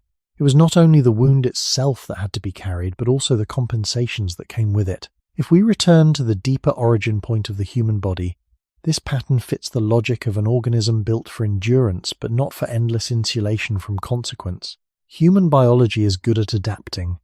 It can redistribute effort, protect damaged areas, and keep going even when conditions are imperfect. But adaptation always has a cost. It means that something else must shift, something else must work harder, or something else must wait. In a protected modern setting, that cost can often be absorbed before it grows large. In the older human world, where movement remained necessary and rest remained incomplete, the cost could linger. A small injury, therefore, became more than a wound. It became a reorganization of the body in motion. It changed how weight was carried, how force was applied, how energy was spent, and how efficiently daily life could continue. None of this required a dramatic event. It only required the body to keep moving before it was fully ready. That is why humans often could not afford small injuries. The problem was not just that the wound needed time. The problem was that movement kept rewriting the body around the wound, quietly extending its price into other systems until even minor damage could ripple through the whole pattern of survival. Bones are among the few parts of the human body that can endure long enough to leave a record of what life once required. They do not preserve everything, especially not the softer tissues where many small injuries begin, yet they offer a quiet form of evidence about how the body was used, strained, and sometimes repaired. When archaeologists study skeletal remains, they often see patterns of wear, healed fractures, and changes that reflect repeated physical demands. These traces do not tell a complete story, but they provide a framework for understanding that the human body, across long stretches of history, lived under conditions where strain was common and recovery was not always simple. Within that framework, it becomes easier to place small injuries into a broader context. Even if those injuries do not appear directly in the record, their effects may still be suggested by how the body adapted over time. A bone that has healed after a break shows that recovery was possible, but it also suggests that healing took place while life continued. The individual did not leave the world of movement and demand. The body repaired itself within it. This is important because it reminds us that healing was not an isolated event. It was part of a continuous process that unfolded alongside everything else required for survival. For early humans, this continuity shaped the meaning of even minor damage. A small injury to the skin might never leave a trace in bone, yet it existed within the same body that was walking, lifting, carrying, and enduring the environment. If that injury affected how the body moved, even slightly, those changes could accumulate over time, influencing patterns of strain that eventually became visible in skeletal form. In this way, the absence of direct evidence does not mean absence of effect. It simply means that the evidence is indirect, woven into the larger pattern of how the body was used. Looking back to the origins of human life, the skeletal record reflects a species deeply engaged with its environment. Bones from many regions and periods show adaptation to repeated activity, suggesting that movement was not occasional but central to survival. They also show that the body could heal from significant injuries, which speaks to the strength of human biological repair systems. At the same time, not all injuries healed completely, and not all individuals show the same patterns of recovery. This variation is important. It suggests that outcomes depended on conditions that could differ from one life to another, from one moment to the next. Small injuries, though less visible, would have been subject to the same variability. Their outcomes would have depended on how much support the body had, how stable the environment was, and how many other demands were present at the same time. The skeletal record also hints at something else. Some bones show signs of repeated stress or uneven wear, patterns that may reflect long-term compensation or adaptation to persistent strain. While it is not possible to assign every pattern to a specific cause, these traces align with the idea that the body often continued working even when conditions were not ideal. A small injury that altered movement, even slightly, could contribute to such patterns over time. The body would adjust, redistribute effort, and continue functioning, leaving behind subtle signs of how that adjustment was managed across years. This perspective does not require speculation about individual experiences. It rests on the observable fact that human bodies were active, adaptable, and subject to the demands of their environments. Within that reality, small injuries become part of a larger system rather than isolated events. They may not be recorded directly, but they fit within a pattern where the body was constantly balancing use and repair. The skeletal record does not speak loudly, yet it supports a quiet conclusion. Healing happened, often successfully, but it happened within lives that did not pause for it. This returns us to the central idea of affordability. A small injury was not only about whether it could heal, it was about whether it could heal within a body that was already in use, already under strain, and already responding to the environment. Bones remind us that the human body has long been capable of enduring such conditions, but they also remind us that endurance leaves traces. And within those traces, we can begin to see how even minor disruptions might have mattered more than their size suggested, simply because they were carried through lives that could not easily stop or separate recovery from the ongoing demands of survival. What bones preserve most clearly is not pain, and not the surface details of wounds, but duration. They show that the body was used again and again across long stretches of time, and that its structure responded to this use by thickening in some places, wearing in others, and sometimes healing in ways that were functional rather than perfect. This matters because it helps correct a modern misunderstanding. Injury is often imagined as a separate event, followed by a separate period of recovery. In the deeper human past, the record in bone suggests something less neatly divided. Bodies were not damaged, then removed from life, then restored in isolation. They were damaged, adjusted, continued, and only gradually incorporated those disruptions into a living frame that still had to move through the world. For small injuries, which rarely preserve directly, this broader pattern becomes especially important. A scrape, a cut, a strained hand, or an inflamed foot would not usually leave a direct mark that survives in the archaeological record. Yet those injuries existed in bodies whose bones show regular load-bearing, repeated motion, and long exposure to physical effort.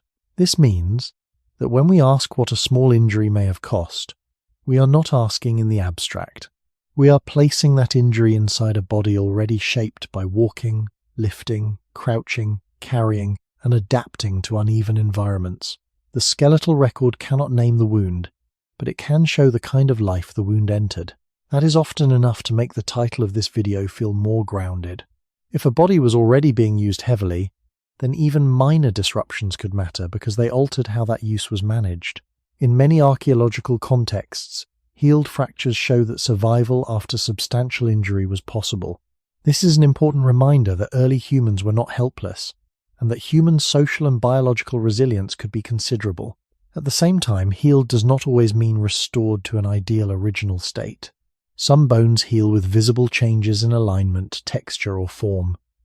They may have remained usable, but they also record compromise. That quiet fact matters. It shows that the body often aimed not for perfection, but for enough function to continue. Small injuries likely followed the same general logic, even if their traces disappeared with soft tissue. The body may have restored them well, or partly, or slowly, depending on what conditions allowed. If we return to the older beginnings of human life, this makes sense. Human anatomy evolved in active environments where complete withdrawal from movement was not always possible. The body therefore did not need to produce ideal recovery in every case to remain part of a successful species. It needed to recover well enough, often enough, under conditions that were rarely controlled. Bones seem to reflect exactly that kind of world. They reveal adaptation, compensation, repeated stress, and survival through imperfect conditions. In that light, the meaning of a small injury shifts again. It is not only something that might worsen, it is also something that might quietly reshape how the body moves, loads, and endures while still remaining outwardly functional. This is one reason the archaeological record, even with all its limits, is still useful here. It teaches caution and context at the same time. Caution, because we cannot claim that every pattern in bone came from a specific soft tissue injury. Context, because we can say with confidence that these were bodies under regular physical demand, not bodies living in protected stillness. A minor wound on the foot would have entered a life of continued walking. A minor injury of the hand would have entered a life where hands remained central to tool use, carrying, and contact with the environment. The body's response would have unfolded not in a clinical pause, but inside a durable, active frame already carrying the marks of long use. That broader frame is what bones reveal most clearly. They do not tell us everything, but they refuse to let us imagine the past as gentle. They remind us that recovery had to take place within use, and that use itself left lasting structure behind. Small injuries, though mostly invisible to archaeology, belong to that same reality. They were lived within bodies that continued working, continued compensating, and continued bearing weight. In such a setting, the true cost of a minor wound was not measured only by the skin it broke, but by the long active body that had to absorb it. Bones, in their silence, make that easier to see. They show that human survival was often built not on the absence of injury, but on the body's ability to continue under strain. And that is exactly why even a small injury could never be assumed to be truly small. Bones do something unusual in the study of human history. They simplify the past and deepen it at the same time. They remove the surface details of life, the color of the skin, the condition of soft tissue, the momentary pain of a wound, yet they preserve the long result of pressure, movement, adaptation, and survival. This is why they matter so much here. A small injury to skin, muscle, or tendon may disappear almost completely from the archaeological record, but the body that carried that injury does not disappear in the same way. Over months and years, repeated adjustments in posture, gait, grip, or balance can leave quiet consequences in the skeleton. Not always clearly, and never with perfect certainty, but enough to remind us that the body was not simply a collection of isolated parts. It was a system in motion, and when one part was disturbed, the effects could travel outward into the larger pattern of use.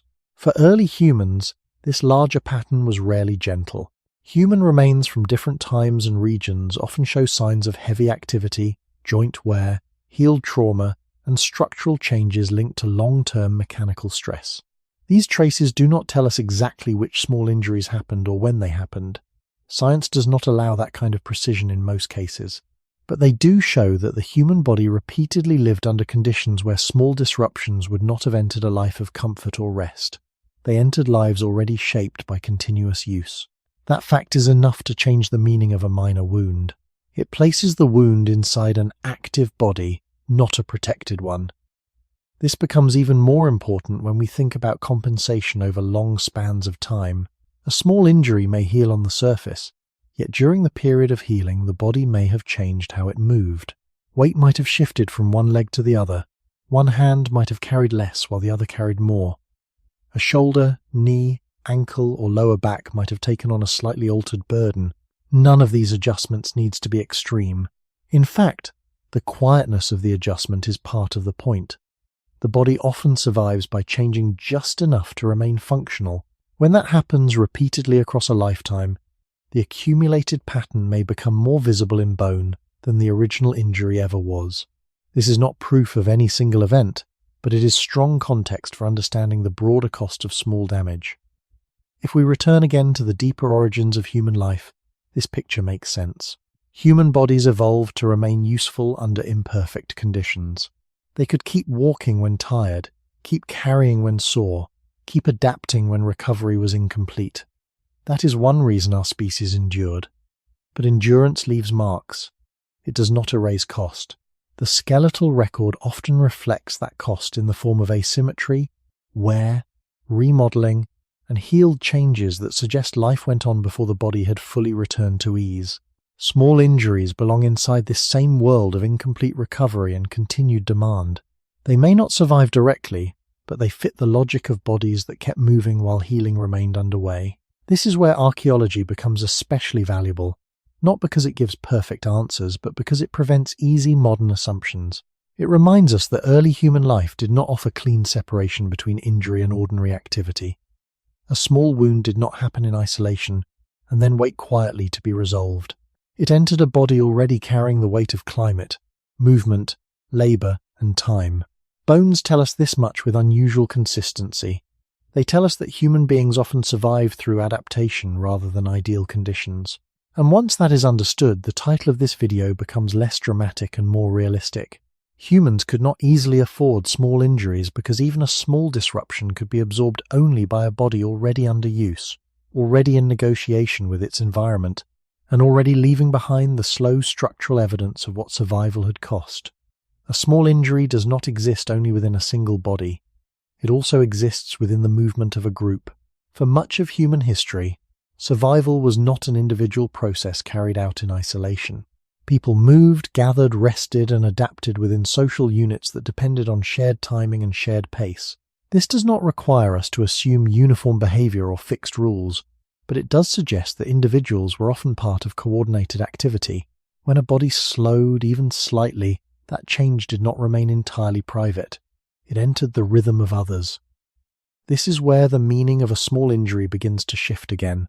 It is not only about tissue and energy, it is also about timing, distance, and the ability to remain aligned with the movement of a group. In early human environments, the landscape itself encouraged this alignment. Water sources, shelter locations, and areas of food availability were not evenly distributed. Movement between them could require planning, awareness of terrain, and a degree of coordination. Even if groups were flexible and varied in structure, there were moments when moving together made practical sense. In such moments, pace mattered. A person who moved more slowly or less steadily did not simply experience that change as an internal difficulty. The difference could affect how the group adjusted its own movement, how long it remained in one place, or how it responded to changing conditions. A small injury that altered walking, balance, or endurance could therefore extend its effects beyond the individual body. This does not mean that every group responded in the same way or that individuals were always left without support. Archaeological and ethnographic evidence suggests that human social behavior has long included forms of cooperation and care. At the same time, cooperation itself operates within limits shaped by environment and necessity. Resources, distance, and risk all influence what a group can absorb at a given moment. A small injury becomes part of that calculation, not as a dramatic event, but as a subtle shift in what is required to keep moving together. If we look back to the origins of human life, this dynamic reflects a broader pattern. Humans evolved as social beings, but social life was always tied to ecological realities. The group provided advantages, including shared knowledge, protection, and resource distribution. Yet the group also moved within environments that imposed constraints. Time spent in one place could carry its own risks. Movement could be necessary to follow resources or avoid changing conditions. Within that balance, an individual carrying even a minor injury might need to adjust how they participated. The group, in turn, might need to adjust how it moved, or it might continue at a pace that required the injured person to adapt as best they could. This interplay is not easy to reconstruct in detail, and it should not be simplified into a single narrative. What can be said with care is that small injuries were not purely private events. They existed within systems of shared movement and shared dependence. A slight change in one body could ripple outward into timing, spacing, and coordination. The cost of the injury, therefore, was not measured only in physical terms. It was also measured in how well the individual could remain integrated within the group's pattern of life. This returns us to the idea of affordability from a different angle. To afford a small injury is not only to heal it biologically, it is also to carry it without losing connection to the social and environmental rhythms that support survival. If an injury slowed movement, required more frequent rest, or reduced stability on uneven ground, it could create a mismatch between the needs of the individual body and the movement of the group. That mismatch might be manageable in some circumstances and more difficult in others, depending on terrain, weather, resource availability, and the flexibility of the group itself. Over time, this perspective adds another layer to the understanding of small injuries. They were not isolated disruptions contained within skin and tissue. They were events that touched movement, coordination, and the shared conditions of life. In a world where survival often depended on staying connected to others and to the landscape, even a minor change in the body's ability to keep pace could matter. Not always in obvious ways, and not always immediately, but in ways that gradually shaped how the body moved within the group and how the group, in turn, could continue to move through the world. A small difference in movement does not need to be large to become meaningful over distance. When bodies move together across terrain, even a slight change in pace, balance, or endurance can gradually create separation. This separation is not always visible in a single moment. It develops slowly, shaped by repeated steps, by uneven ground, and by the natural variation of landscapes. For early humans, who often depended on moving through space to reach water, food, or safer conditions, this gradual divergence could matter in ways that were not immediately obvious at the beginning. A person with a minor injury might still be able to keep up for a short time, yet over longer distances or across more difficult terrain, the difference could become more pronounced. The body does not move through space in a constant and effortless way. It responds to slope, to surface texture, to obstacles, and to fatigue. Each of these factors interacts with the condition of the body at that moment. When an injury is present, even a small one, the body may adjust how it steps, how it distributes weight, or how quickly it moves. These adjustments are often subtle and do not necessarily prevent movement, but over time, subtle differences can accumulate. A slightly shorter stride, a brief pause, a moment of instability, repeated again and again, can gradually change how a person moves relative to others. In a setting where movement is shared, this change becomes part of a larger pattern. If we consider the environments in which early humans lived, the importance of this pattern becomes clearer. Landscapes were not uniform. They included uneven ground, shifting surfaces, vegetation, and variable weather conditions. Moving through such environments required attention and physical coordination. A body that was even slightly compromised might need to move more carefully, reducing speed or altering its path to maintain balance. This does not imply immediate danger or failure. It suggests a gradual change in how movement is managed, one that becomes more significant when sustained over time. The group, in turn, operates within the same landscape. It must respond to terrain, to resource locations, and to the need to maintain cohesion.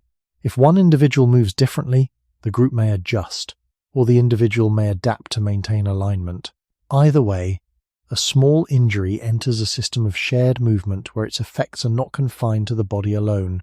They extend into spacing, timing, and coordination. This extension does not need to be dramatic to matter.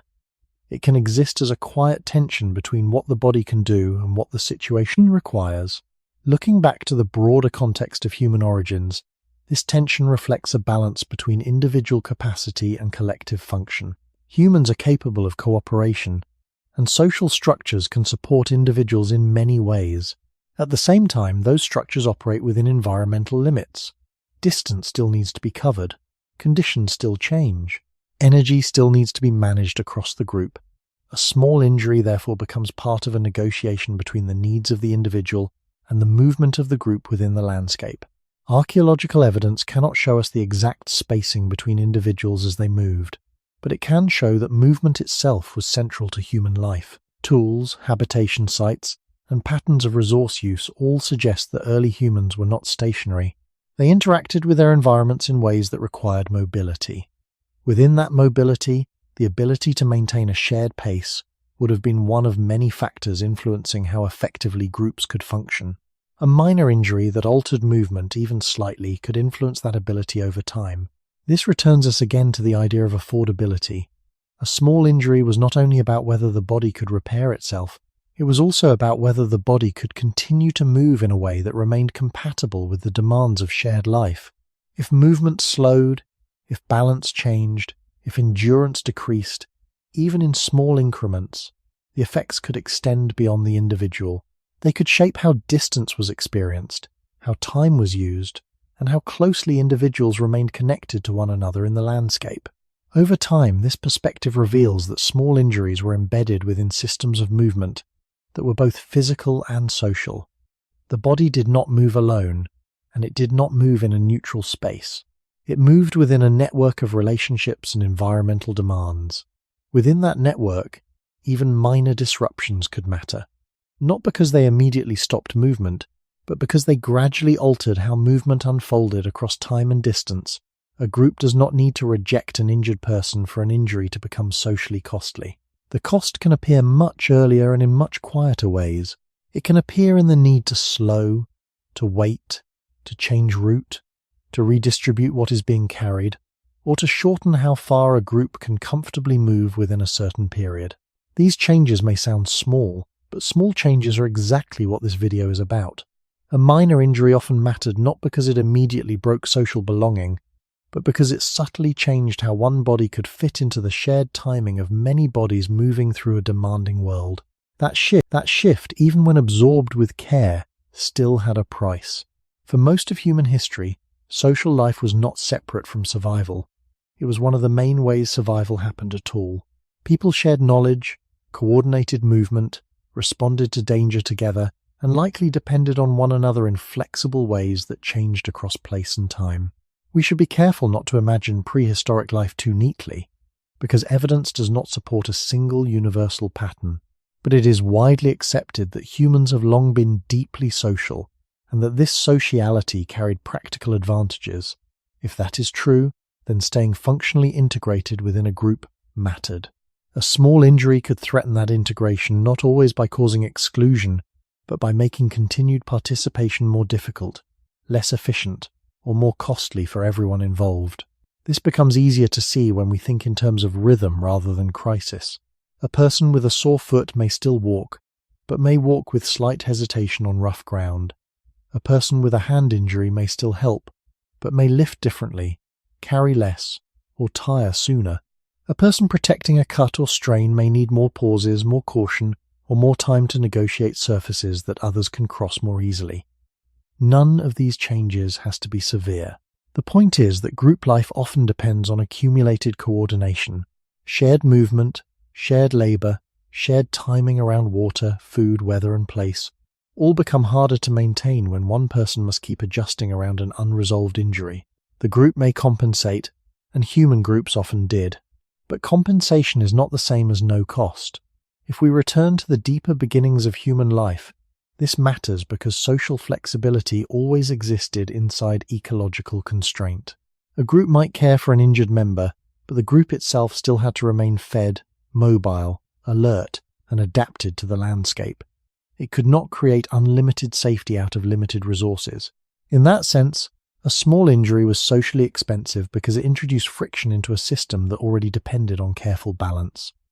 The friction might be gentle, it might last only a short time, or it might extend longer than anyone would have wanted if healing remained incomplete while daily demands continued. This also helps explain why the danger of a small injury was not only biological. A wound that slowed one body could alter how tasks were distributed. Someone else might have to carry more. Another person might have to stay close or adjust their pace. The group might need to rest in a place longer than expected, or move before the injured person had fully recovered because the environment offered no stable choice. Once again, none of this requires dramatic storytelling. It follows from a simpler truth. When survival happens collectively, small impairments are rarely private. They enter the group as changes in labor, timing, and movement.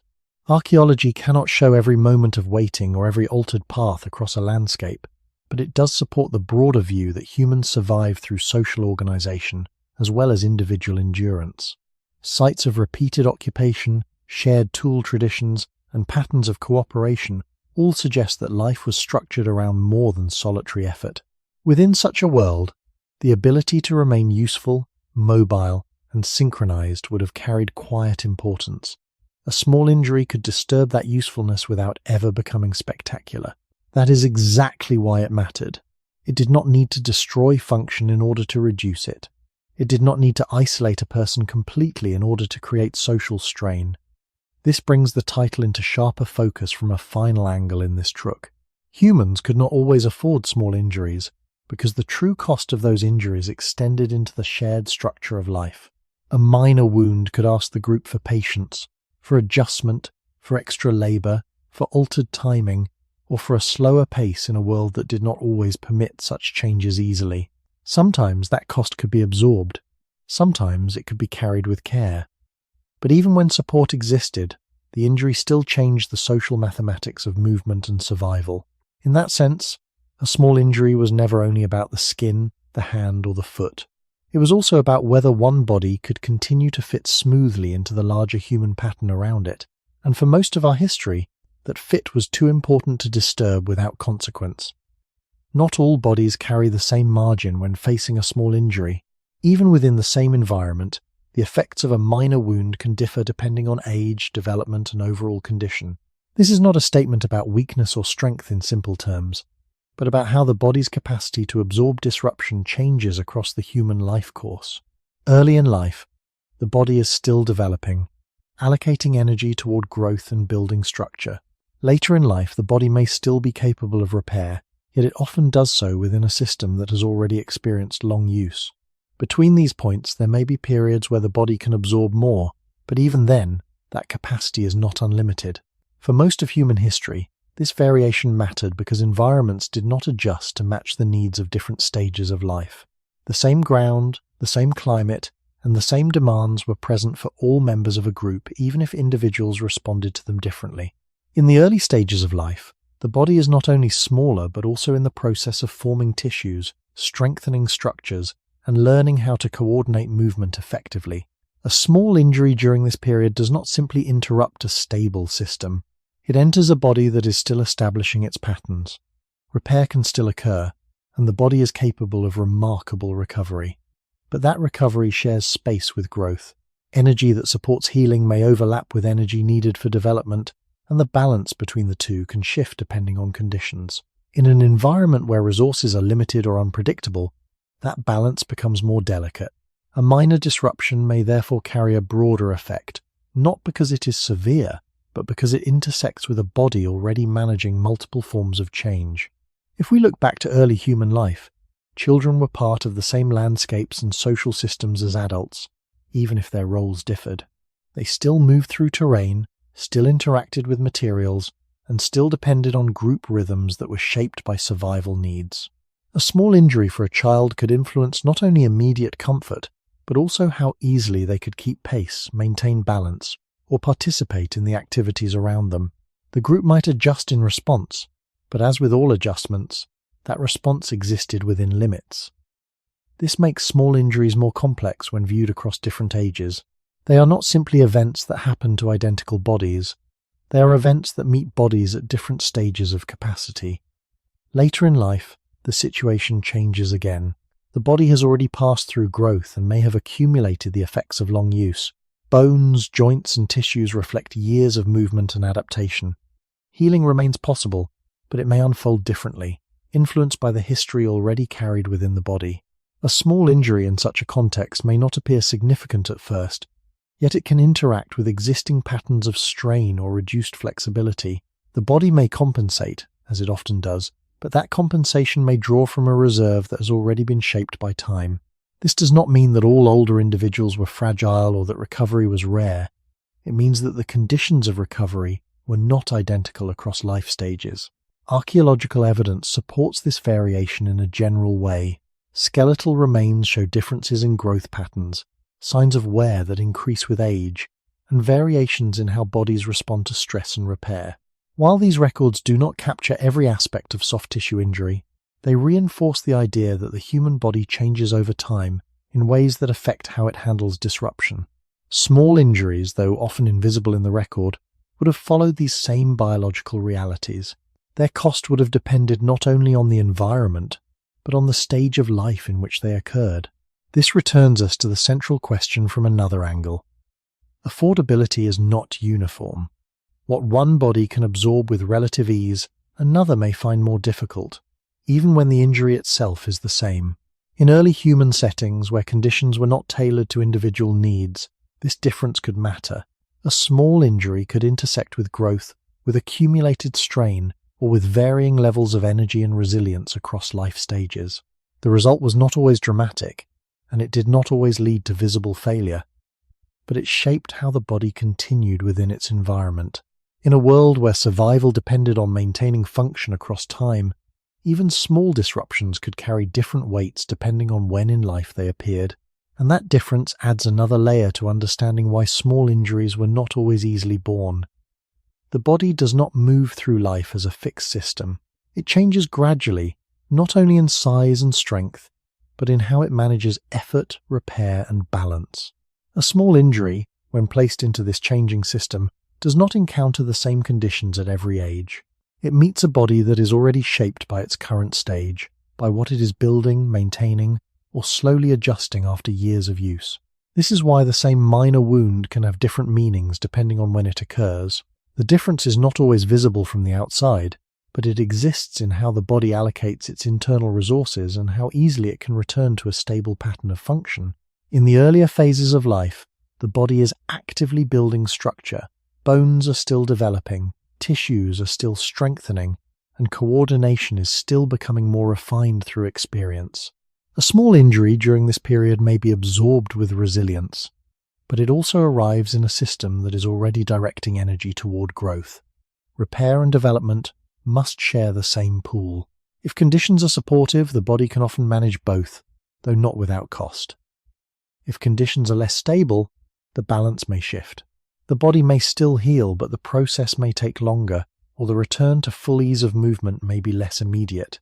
The injury, though small, becomes part of a broader negotiation between building and repairing.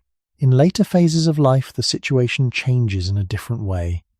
The body is no longer focused on growth, but it carries the accumulated effects of past use.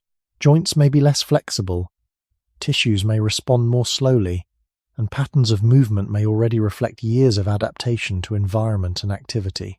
A small injury in this context does not arrive in a system that is starting fresh. It enters a body that has already been shaped by time. The capacity to repair remains, but it may operate within narrower margins. The body may still succeed in restoring function, yet it may do so more gradually, or by adjusting how movement is carried out rather than fully returning to a previous state.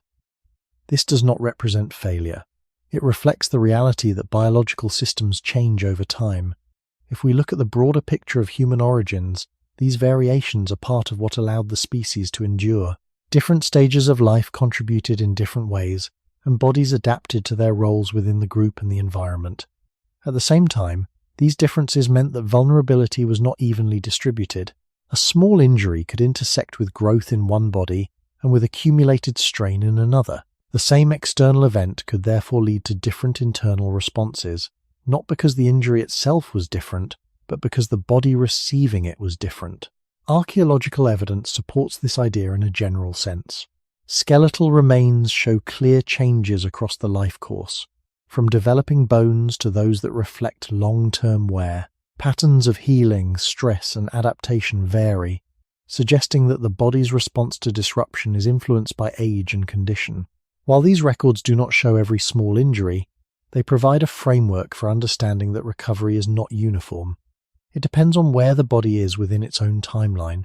This makes the concept of affordability more complex. It is not a single threshold that applies equally to all. It shifts with the body itself. A small injury that one individual carries without much consequence may represent a larger demand for another even within the same environment.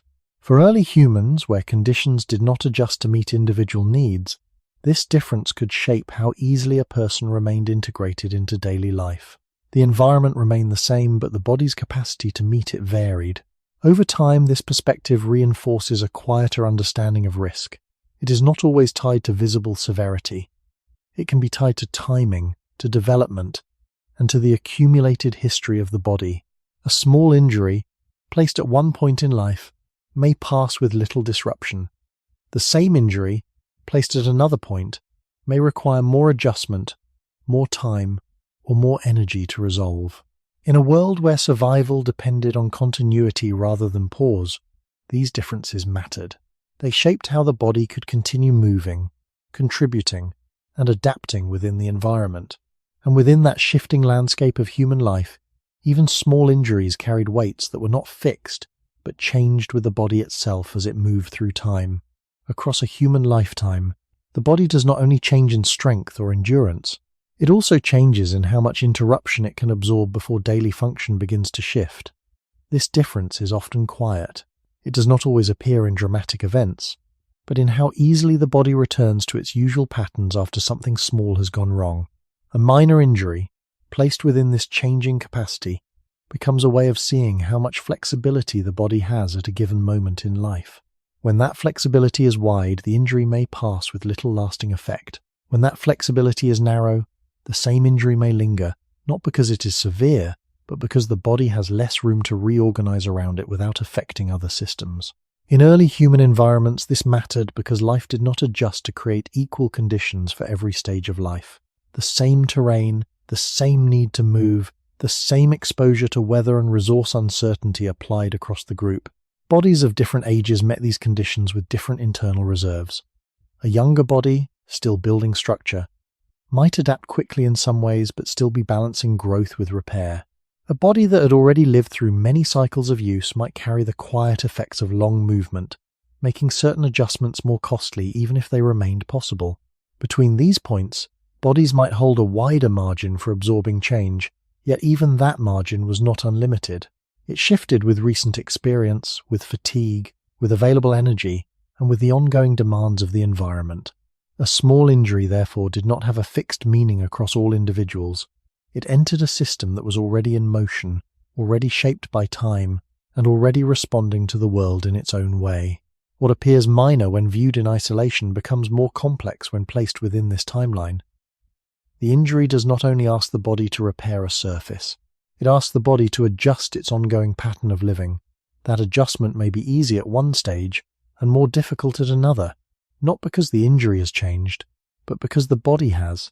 If we look again toward the deeper origins of human life, this variability is part of a broader principle. Human survival did not depend on uniform bodies performing in identical ways. It depended on a range of capacities across individuals and across time. That range provided flexibility, allowing groups to function even when some members were less able to move quickly or recover immediately. At the same time, variability also meant that the cost of disruption was uneven. A small injury could intersect with a moment when the body had more capacity to adapt, or with a moment when that capacity was already reduced. Archaeological evidence supports this unevenness in general terms. Skeletal remains show differences in wear, in healing patterns, and in structural change across age groups. These differences do not allow precise conclusions about every individual experience, but they reinforce the idea that bodies carry their own histories. Those histories influence how new disruptions are managed. A small injury, though often invisible in the record, would have been shaped by these same biological realities. Its outcome would have depended not only on external conditions, but on the internal state of the body receiving it. This perspective brings the idea of affordability into a final, more layered form. To afford a small injury is not simply to have the biological ability to heal. It is to have enough flexibility within the body's current condition to absorb the cost of healing without allowing that cost to spread into other essential functions. For some bodies at some moments that flexibility would have been sufficient. For others, it would have been narrower. The same minor wound could therefore remain a passing disturbance in one life and a longer burden in another. In a world where survival depended on maintaining function across changing conditions, these differences mattered. They shaped how long an injury stayed present, how much it altered movement or participation, and how easily the body could return to its prior balance. Over time, this reveals a quiet truth. Small injuries were not judged only by what they were, but by when they occurred within the life of the body. And because the body itself was always changing, the meaning of small was never fixed. It moved with time, with condition, and with the shifting capacity of the human organism to continue under pressure. For most of human history, help existed, but it did not exist in a form that guaranteed stability. This distinction matters. Human beings have long lived in social groups, and those groups could reduce danger through sharing, proximity, and practical forms of care. A person with a small injury might receive time, assistance, or protection from others. Yet this should not be confused with the kind of structured support that modern people often assume when they think about recovery. Reliable treatment, controlled spaces, clean materials, and sustained protection are all relatively recent conditions. Earlier human life may have included care, but care itself still took place inside the same uncertain environment as everything else. That means a small injury could be noticed, could even be tended to in some fashion, and still remain difficult to contain. The problem was not always the complete absence of help. More often, it was the absence of help that could be made consistent across time. This is an important shift in perspective, because it keeps the story honest. It would be inaccurate to imagine the human past as a world with no support, just as it would be inaccurate to imagine support as fully reliable. The more careful view is that help was real but limited by circumstance. If a group shared shelter, the shelter was still part of the landscape. If materials were used to cover or protect the body, those materials still came from environments that could not be sterilized or controlled in the modern sense.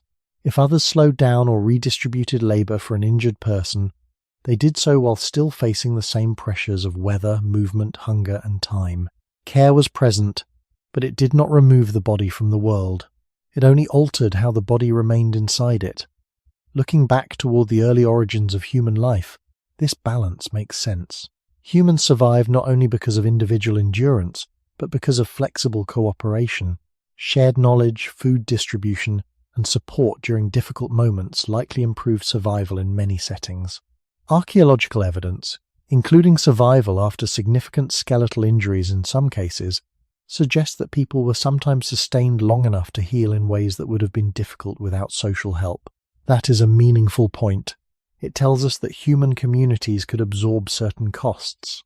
At the same time, it does not tell us that all injuries were easily managed, or that every group at every moment had the resources to provide extended support. A small injury existed within that uncertainty. It may have been helped, but help itself depended on what others could afford to give. This becomes more important when we think about the difference between immediate attention and long-term recovery. A wound may be cleaned in some way, covered in some way, or protected for a short time. But healing is not finished in a single act of assistance. It continues across hours and days. For that reason, the real challenge was not simply whether someone received help at the beginning. It was whether helpful conditions could continue long enough for the body to regain stability. In many early human settings, That continuity would have been hard to guarantee. A group might need to move, materials might need to be reused, the environment might shift, food might become the more urgent concern. The injury therefore remained inside a world where support could appear and then thin out again before recovery was complete. This is one reason small injuries could not always be afforded, even in social groups. Affordability was not only a matter of kindness or willingness, it was also a matter of capacity.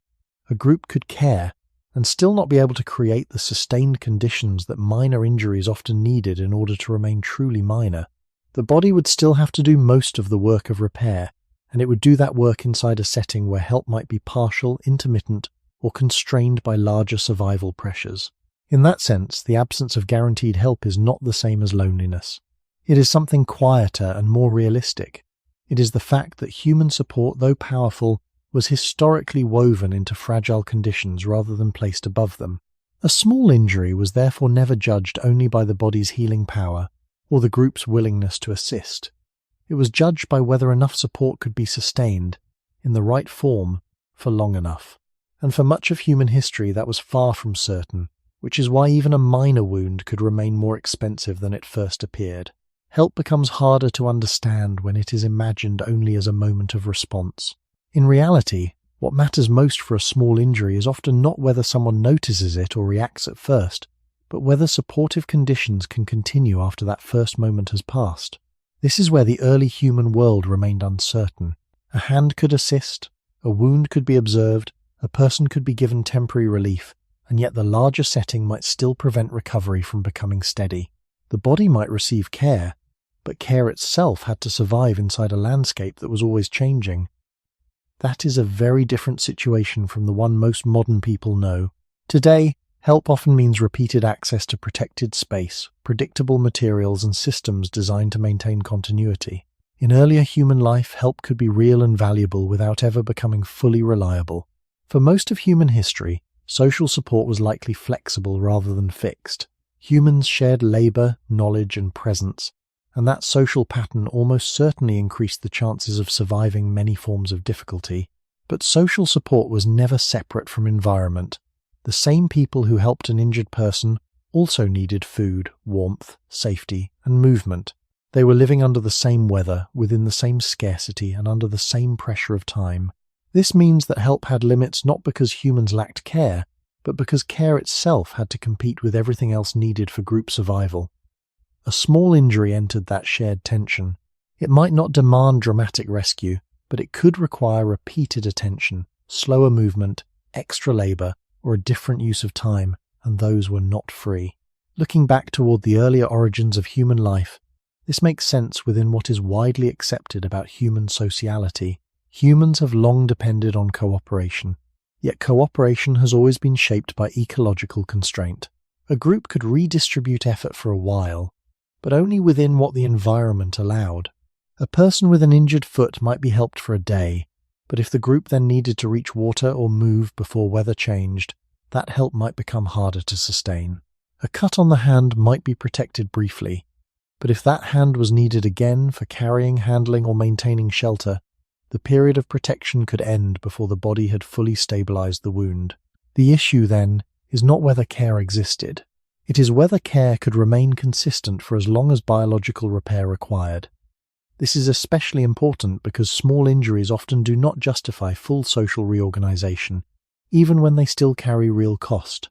A major injury clearly signals that something fundamental has changed. A small injury is quieter. It may allow the person to keep walking, keep carrying, keep participating. That very ability can reduce the amount of support the group can continue to provide, because the injury appears manageable. Yet manageable is not the same as resolved.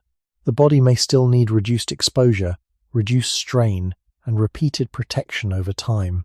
If those conditions cannot be maintained, then the injury may continue to draw energy and attention long after the first response has ended. This makes early human help different from modern treatment in a crucial way. It was often embedded in ordinary life rather than set apart from it. A group could help while still moving, while still sharing resources, while still adapting to the landscape. That form of help may have been meaningful, but it was also vulnerable to interruption. Weather could change. Materials could be scarce. Distance could matter. A safer resting place might not remain available. Another person's needs could suddenly become more urgent. In such a setting, support was not a stable platform placed beneath recovery. It was a temporary arrangement held together inside uncertainty. Archaeological evidence encourages this careful view. Some individuals survived injuries that suggest social support of some kind, which points to real human capacity for care. But archaeology also reminds us that survival and support are not the same as guaranteed recovery under ideal conditions. Bodies healed within the practical limits of their environments and communities. That is the more grounded conclusion. Small injuries belong to that same reality. They could be helped, sometimes perhaps quite effectively, but they still existed in a world where support could thin out before healing was complete. This is why humans could not always afford small injuries even when they were not alone. The cost of a minor wound was not determined only by the injury or by the presence of other people. It was determined by whether enough help, in the right form, could continue for long enough to let the body finish what it had begun. For much of human history, that continuity was uncertain. And when continuity is uncertain, even a small injury remains more dangerous than its size suggests, because recovery is never secured by care alone, but by the fragile ability of care to last within a demanding world. What early humans often lacked was not human concern, but a stable system that could transform concern into sustained recovery. This difference may sound subtle, yet it changes the entire meaning of help. A person can be noticed, assisted, protected for a time, even valued deeply by others, and still remain exposed to a world that continues to interrupt healing. In modern life, support is often strengthened by structure. There are places designed for recovery, tools designed for protection, routines designed to repeat care in a reliable way. For most of human history, those structures were either absent or far less dependable. Help moved through human relationships, through available materials, through temporary pauses in movement, and through whatever the surrounding conditions allowed. That made help real, but it also made it fragile. A small injury could therefore remain difficult not because nobody cared, but because care itself had no firm walls around it. If we look back toward the earlier human world, this fragility becomes easier to understand. The same group that might help an injured person also had to remain attentive to weather, distance, food, water, and the condition of everyone else. Support could be offered, but support had to be fitted into a life already under pressure. This meant that help was not a separate system operating above survival. It was one part of survival, shaped by the same limitations as everything else. A wound might be protected for a period, but then the group might need to move. A person might be allowed extra rest, but then cold, hunger, or a change in shelter conditions could reduce how much rest was possible. Someone else might take over a task for a while, but that transfer of labor also had a cost. The presence of care did not remove the injury from uncertainty. It only changed how uncertainty was managed. This matters especially for small injuries, because they often fall into an uncomfortable middle ground. They are not severe enough to force the whole group into an obvious response, yet they are still serious enough to require more than a single moment of attention. A large injury clearly announces a prolonged problem. A small one is quieter. It may look manageable, and in many cases it may truly remain manageable. But if healing depends on repeated protection, reduced strain, or continued observation, then the injury still requires a kind of support that may be harder to sustain, precisely because it seems less urgent. This is one of the quiet paradoxes behind the title. Minor injuries could be socially underestimated at the same time that they remained biologically unfinished. From the point of view of human origins, this fits a broader truth about how communities function under ecological constraint. Human groups could be cooperative and still be limited. They could be attentive and still be unable to create lasting stability. Archaeological evidence suggests that some injured individuals survived long enough to heal in ways that likely involved assistance, and that is an important sign of social care. Yet archaeology also shows us a world where bodies remain deeply tied to labor, movement, and environmental pressure. Care existed within that world, not outside it. It did not create a fully separate space where healing could unfold without interruption. A small injury was therefore always exposed to a question larger than the wound itself. Could support continue long enough, consistently enough, and with enough material protection for the body to restore balance before the world demanded something else. This is also why the absence of system matters more than the absence of goodwill. Goodwill can begin help. System is what allows help to continue in reliable form. For most of human history, the second condition was much harder to secure. Materials were limited, environments shifted, and daily needs kept returning. Under such conditions, care was often improvised rather than stabilized. It depended on who was present, what was available, and how much room the day allowed. Sometimes that may have been enough. Sometimes it may have made the crucial difference. But it was rarely something the body could count on with certainty across the full span of healing. That uncertainty turns a small injury into a more serious test than it first appears to be. The wound does not only ask whether the body can heal, it also asks whether the surrounding human world can keep creating the conditions that healing needs. In early human life, the answer was likely variable. It changed with season, group capacity, landscape, and the condition of everyone involved. This is why humans could not always afford small injuries even in communities capable of real care. The issue was not simple abandonment. The issue was that support itself had to survive inside a fragile world, and when support could not remain stable for long enough, even a minor wound could outlast the help that first tried to contain it. In that sense, the deeper problem was not the absence of compassion, but the absence of continuity. And for a body trying to close a small break in the skin while history was still lived outdoors, on the move, and under pressure, continuity may have been the rarest form of help of all. Time was not an empty background for early humans. It was an active force that kept changing the meaning of every condition in the body. A small injury might appear manageable in one moment, yet that judgment could become less true simply because the day continued to move. Light faded, temperature dropped, rain arrived, the group needed to relocate, food had to be found, or a water source became urgent before healing had made much progress. This is one of the quiet reasons small injuries could be so costly.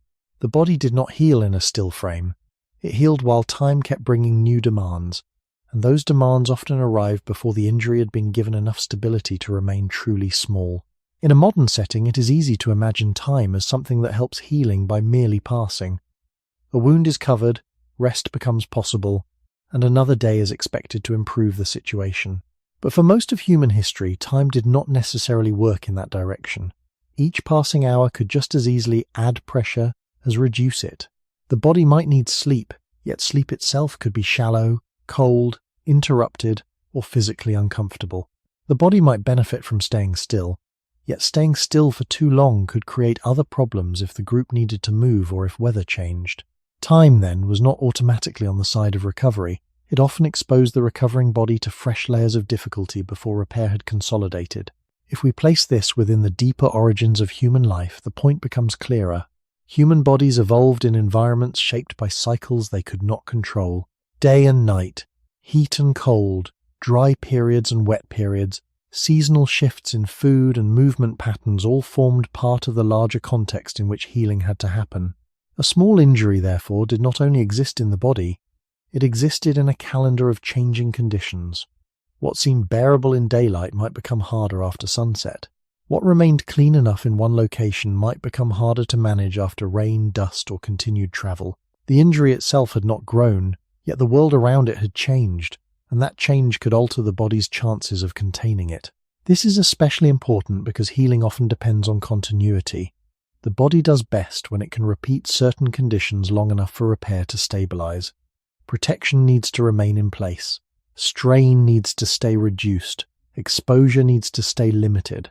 But time in early human settings often broke that continuity. A person might experience a few hours of relative calm, only to lose that advantage when night cold increased metabolic stress, or when morning movement resumed before the wound had settled. The issue was not that healing never happened. It clearly did. The issue was that time kept interrupting the very conditions healing preferred. Archaeology helps support this broader picture, even if it cannot record each small wound directly. Human remains and settlement patterns remind us that life was tied to repeated adaptation to changing environments rather than to fixed comfort. Bodies were lived through seasons, through movement, through shifts in resource access and shelter quality.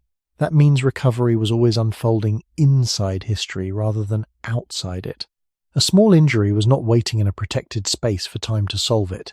It was moving through the same unstable sequence of hours and days as everything else in life.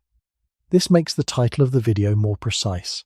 Humans could not always afford small injuries because time itself could work against them, not in a dramatic way, but in a steady and ordinary one.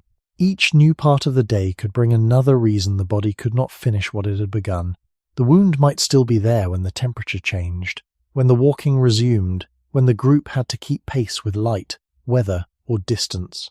Over time, this turns a minor injury into a test of whether healing can outrun the next demand. Sometimes it could. Sometimes, human resilience, group support, and biological repair were enough. But there was never a guarantee. In the older human world, time did not pause respectfully around injury. It kept unfolding, carrying the body from one condition into the next before recovery was fully secure. And in a life where survival depended on staying functional through those changes, even a small wound could become expensive simply because the hours kept moving faster than the body could close the gap they created. The difficulty of time is not only that it keeps moving, but that it does not move evenly in its effect on the body. A few hours may pass quietly, and then a single shift in temperature, terrain, or urgency can suddenly make a small injury much harder to manage than it seemed at the beginning. This unevenness matters because healing depends on repeated support. While early human life was shaped by repeated change, a wound does not need a dramatic disaster to become costly. It only needs the conditions around it to stop being favorable before repair has stabilized. What looks manageable in one part of the day can become more burdensome in the next, not because the injury itself has changed very much, but because the body is now being asked to meet a new situation while still carrying an unfinished disruption. This is especially clear when we think about the difference between daytime function and nighttime recovery. During the day, an injured body may continue moving, gathering, carrying, or adjusting its pace to remain useful. That continued function can create the impression that the injury is minor enough to be absorbed without much consequence. But night does not automatically restore what day has strained. In early human settings, sleep was not always long, warm, protected, or uninterrupted. Darkness could reduce visibility, lower temperature, and increase the need for caution. Ground surfaces could remain hard or damp. Shelter, where it existed, did not always remove the body from discomfort or environmental stress. If healing requires sustained restoration, then poor nights matter almost as much as difficult days. A small injury carried through repeated nights of incomplete rest becomes part of a longer chain of strain, not a brief event followed by full recovery. Looking back toward the origins of human life, this pattern fits the broader reality that the body evolved within cycles it could adapt to but never fully control. Seasonal change altered food access, mobility, and exposure. Shorter daylight in some times and places could compress activity into narrower windows. Rain could transform the ground. Cold could increase the energy cost of simply staying warm. Heat could change hydration needs and physical effort. A small injury existed inside all of this. It did not happen in a stable background. It happened in a world where the next day could ask something different from the body before the previous day's damage had been fully contained. This helps explain why healing was often in competition not just with labor, but with sequence. One demand followed another. A wound that had survived walking still had to survive the night. A wound that had endured the night still had to meet the next day's terrain, weather, and movement.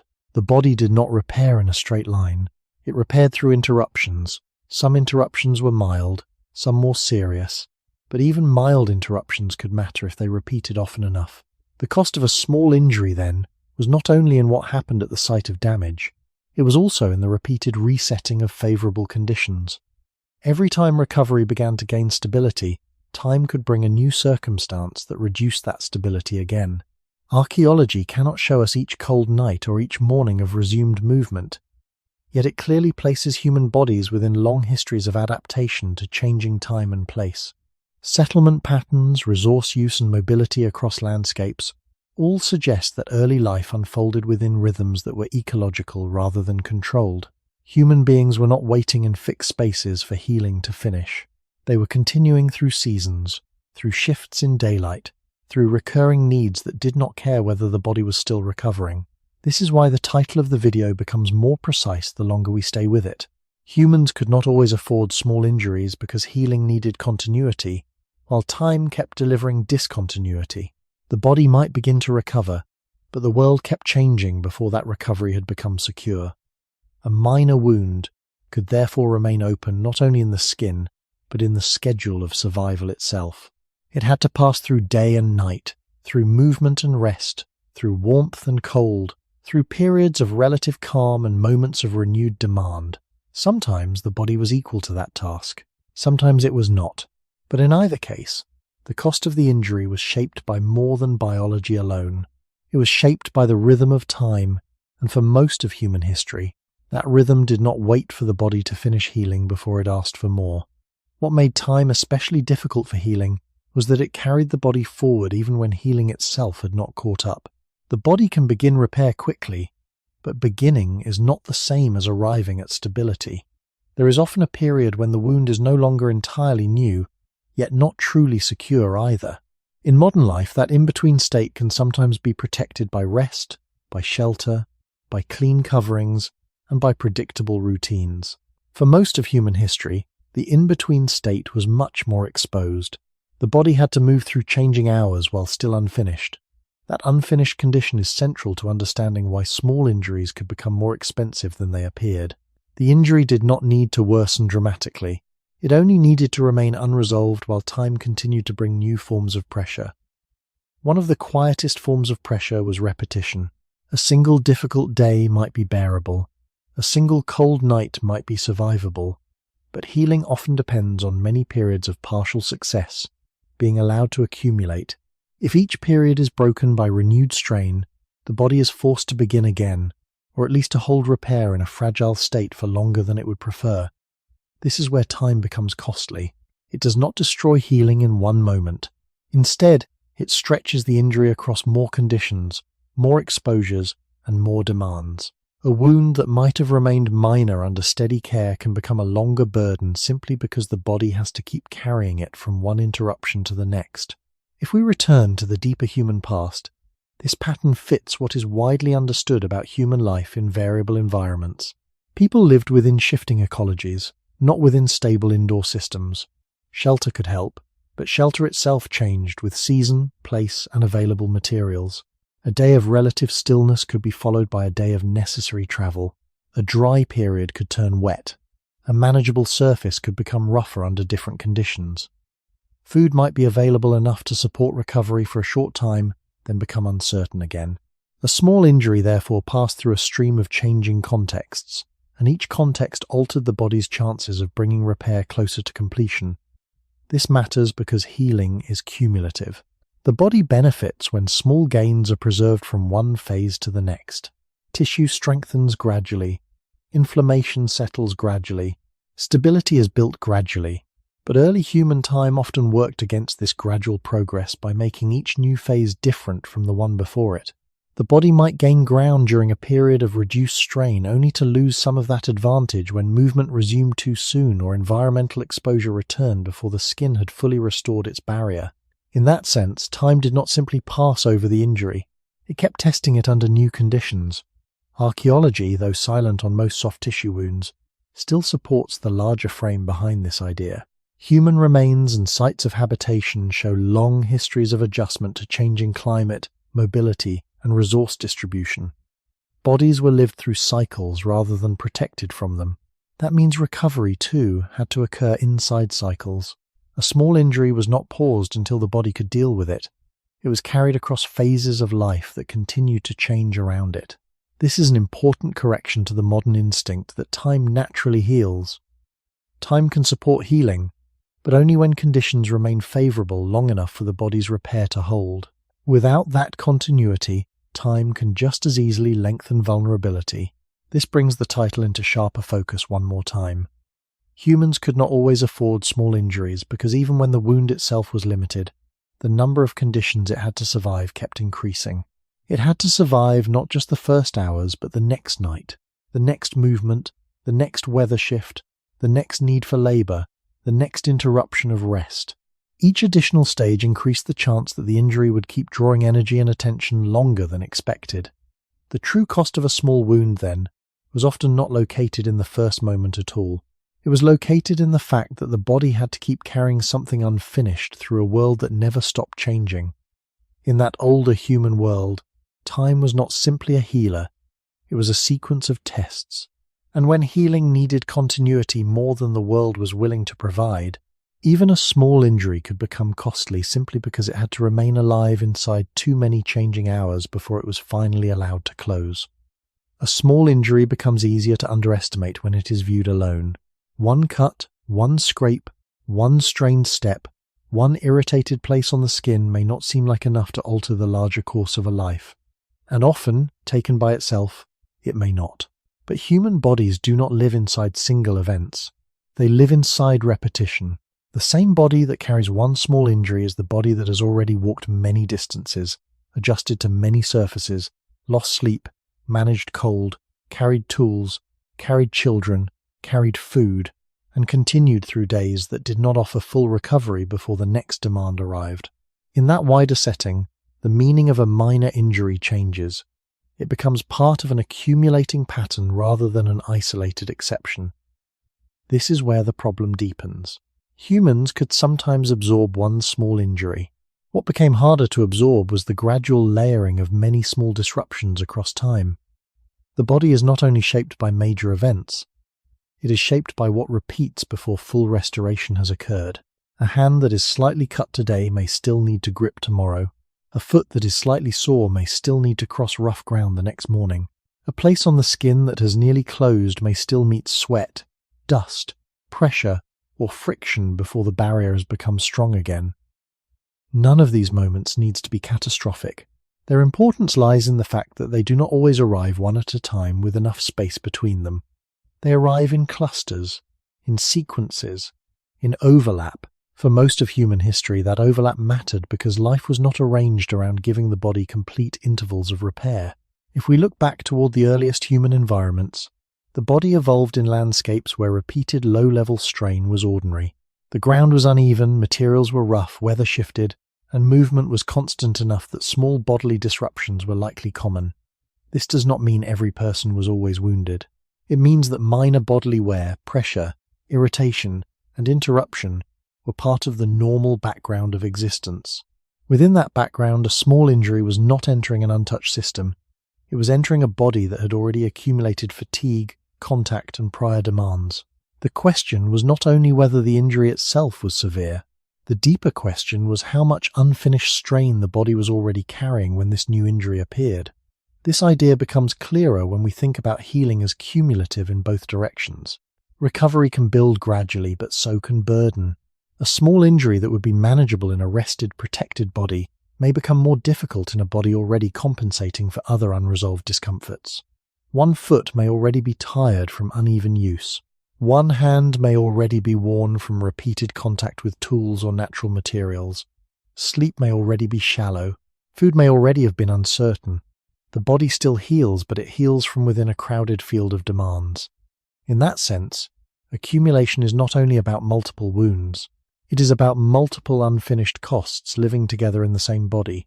Archaeological evidence supports this wider view even when it cannot record every soft tissue event directly. Human skeletal remains often show repeated use, long-term strain, and signs that the body adapted over time to persistent demands rather than occasional effort. Bones preserve the slow record of bodies that kept going. They suggest that human life was not usually divided into perfect cycles of damage and full restoration. More often, the body seems to have lived through continuous adjustment. Small injuries would have belonged inside that same pattern. Their traces may not remain, but their logic does.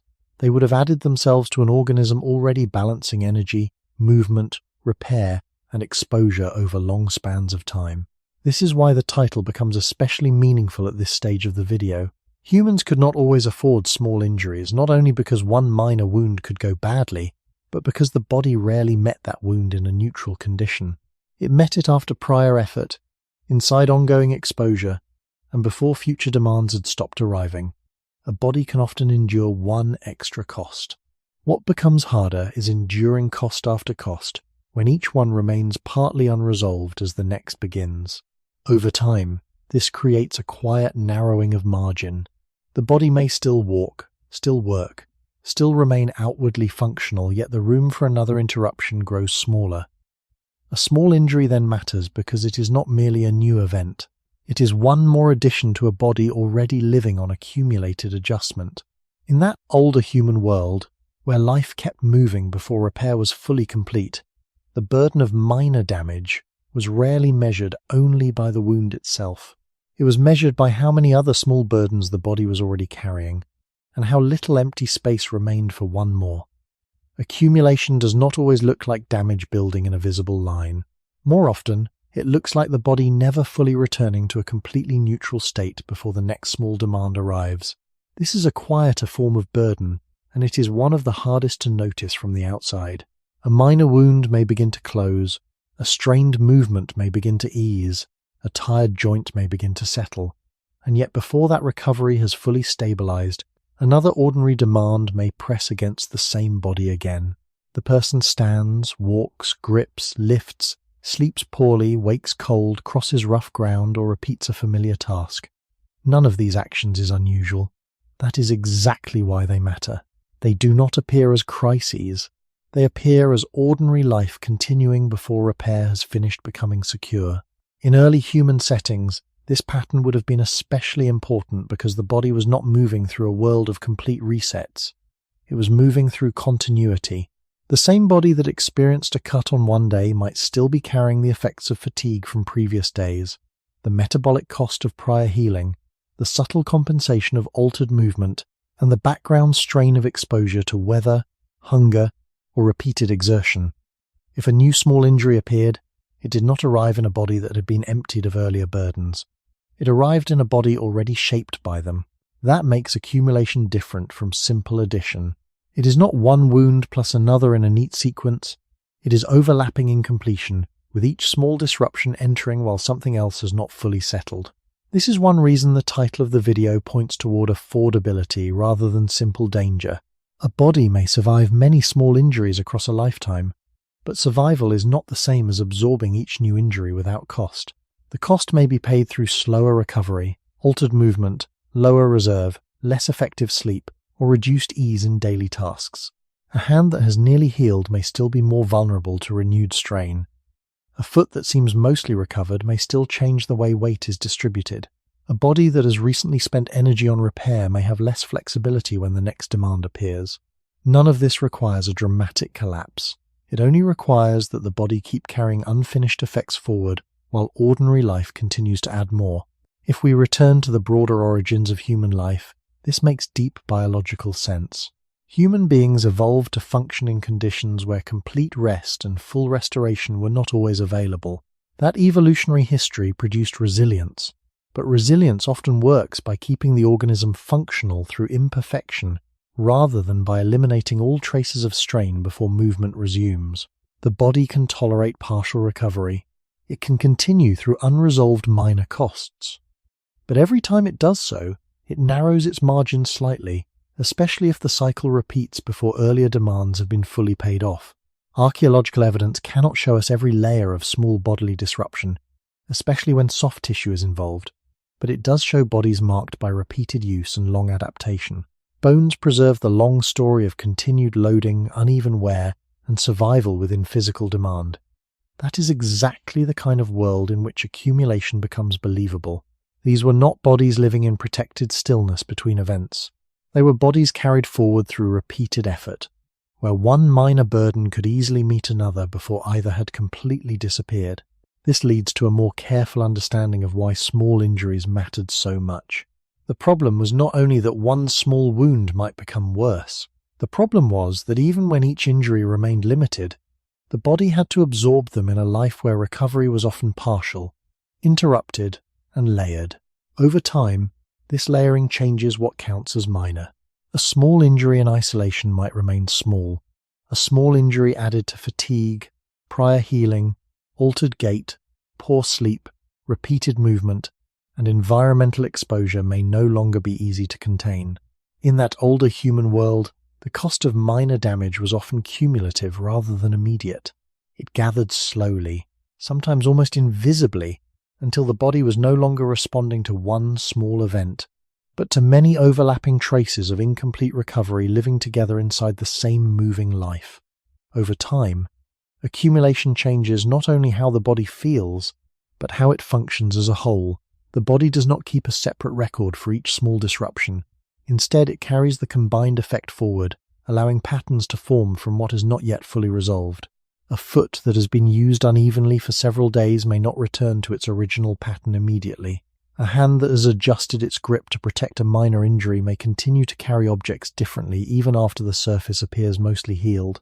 Sleep that has been shortened or interrupted may not restore the body fully before the next day begins. Each of these changes is small, and each may be temporary, but when they overlap, they begin to shape the body's overall condition in a more persistent way. This shaping is not dramatic.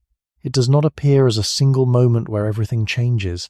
It appears as a gradual narrowing of ease. Movements become slightly less efficient. Recovery becomes slightly less complete. The body remains functional, often impressively so, yet it does so while carrying more unfinished work than it did before. In early human environments, this mattered because life did not offer regular opportunities to clear that unfinished work entirely. The same body that needed recovery was the body that still had to move, to gather, to respond to weather, to remain alert, and to participate in group life. The next demand did not wait for the previous one to be resolved. If we return to the deeper origins of human life, this pattern reflects a broader biological reality. The human organism is capable of enduring long sequences of small challenges, but it does so by integrating them rather than isolating them. It adjusts posture, redistributes effort, reallocates energy, and continues forward. These adjustments allow survival, yet they also carry cost. Over time, the cost is not located in any single injury, but in the accumulation of many small adjustments that have not fully returned to baseline. This is where the meaning of a small injury changes once more. It is no longer only about whether the wound itself will heal. It is about how the wound becomes part of a larger pattern of partial recovery. The body may close the skin, reduce discomfort, and regain function, but the process by which it did so may leave traces in movement, in fatigue, in energy allocation, and in how easily the body can respond to the next demand. A small injury, in this sense, becomes one thread in a fabric that is already being woven from many previous threads. None of them needs to be strong on its own for the fabric to change. Archaeological evidence, while limited in its ability to capture soft tissue, supports the existence of long-term patterns in the body. Bones show repeated loading, adaptation, and the cumulative effects of life lived under physical demand. They do not record each small event, but they do record that the body did not reset fully between events. That is enough to suggest that accumulation was not an exception, but part of the ordinary structure of human life. A minor injury would have entered this structure, contributing its own small cost to a system already carrying many others. This brings the idea of affordability to one of its clearest points. Humans could not always afford small injuries because the body rarely met those injuries with a clean margin. It met them within an ongoing process of adjustment that already contained unresolved elements from previous days, previous movements, and previous demands. The injury did not stand alone. It joined a line of small, incomplete recoveries that shaped how the body moved through the world. Over time, this accumulation could influence how long a person could maintain pace, how much energy remained available, how effectively the body could respond to new challenges, and how easily it could return to balance after disturbance. None of this required a dramatic event. It required only that small costs continued to arrive before earlier costs had fully disappeared. In a world where life did not pause for perfect recovery, that condition was common. And within that condition, even a minor injury could carry weight far beyond its size, not because it was large, but because it added itself to a body already living inside the quiet mathematics of accumulated strain. At some point in human history, the meaning of a small injury began to change, not because the human body became different in its basic structure, but because the conditions surrounding that body slowly shifted. This change did not happen all at once, and it did not appear in a single place or time. It unfolded gradually, unevenly, and often without clear boundaries. Yet across long stretches of time, something important became more possible. The body, still carrying the same biological processes of repair, began to encounter environments where those processes could continue with fewer interruptions. The world did not become entirely safe, but in some settings it became slightly more stable, and that slight stability altered how much a small injury could cost. If we look back to the earlier human world, the difficulty was not only in the injury itself, but in the absence of continuity. Healing needed repeated support, and life rarely provided it in a consistent form. Over time, however, certain changes in human behavior and environment began to increase the chances that supportive conditions could last longer. More controlled use of fire, more regular patterns of shelter, and the gradual development of more settled ways of living in some regions all contributed, in different degrees, to a world where exposure could sometimes be reduced. This does not mean that early humans suddenly gained modern levels of protection. It means that in certain contexts, the body may have had slightly more opportunity to remain within a stable condition for longer periods. Even a small increase in that opportunity could matter. When a wound could remain cleaner, when a hand could be used less intensively for a time, when a body could rest in a more predictable environment, the process of healing could proceed with fewer interruptions. The biology of repair did not change, but the likelihood that it could complete its work without being constantly disrupted began to improve in some situations. This is an important distinction because it keeps the explanation grounded. There was no single moment when humans became safe from small injuries. There was a gradual shift in how often the environment allowed the body to carry healing through to completion. Archaeological evidence supports the idea that human environments became more varied over time. In some places, evidence of repeated habitation suggests longer stays in particular locations. In others, the use of fire and the construction of simple shelters indicate attempts to shape local conditions, even if only partially. These developments did not remove risk, but they changed its pattern. The body was still exposed, still active, still part of a demanding world, yet in some cases it may have encountered periods where the surrounding conditions were less disruptive than before. A small injury in such a context might still carry cost, but the body might have a slightly greater chance of completing its repair before new demands arrived. If we return to the deeper origins of human life, this shift can be understood as a slow interaction between biological capacity and environmental change.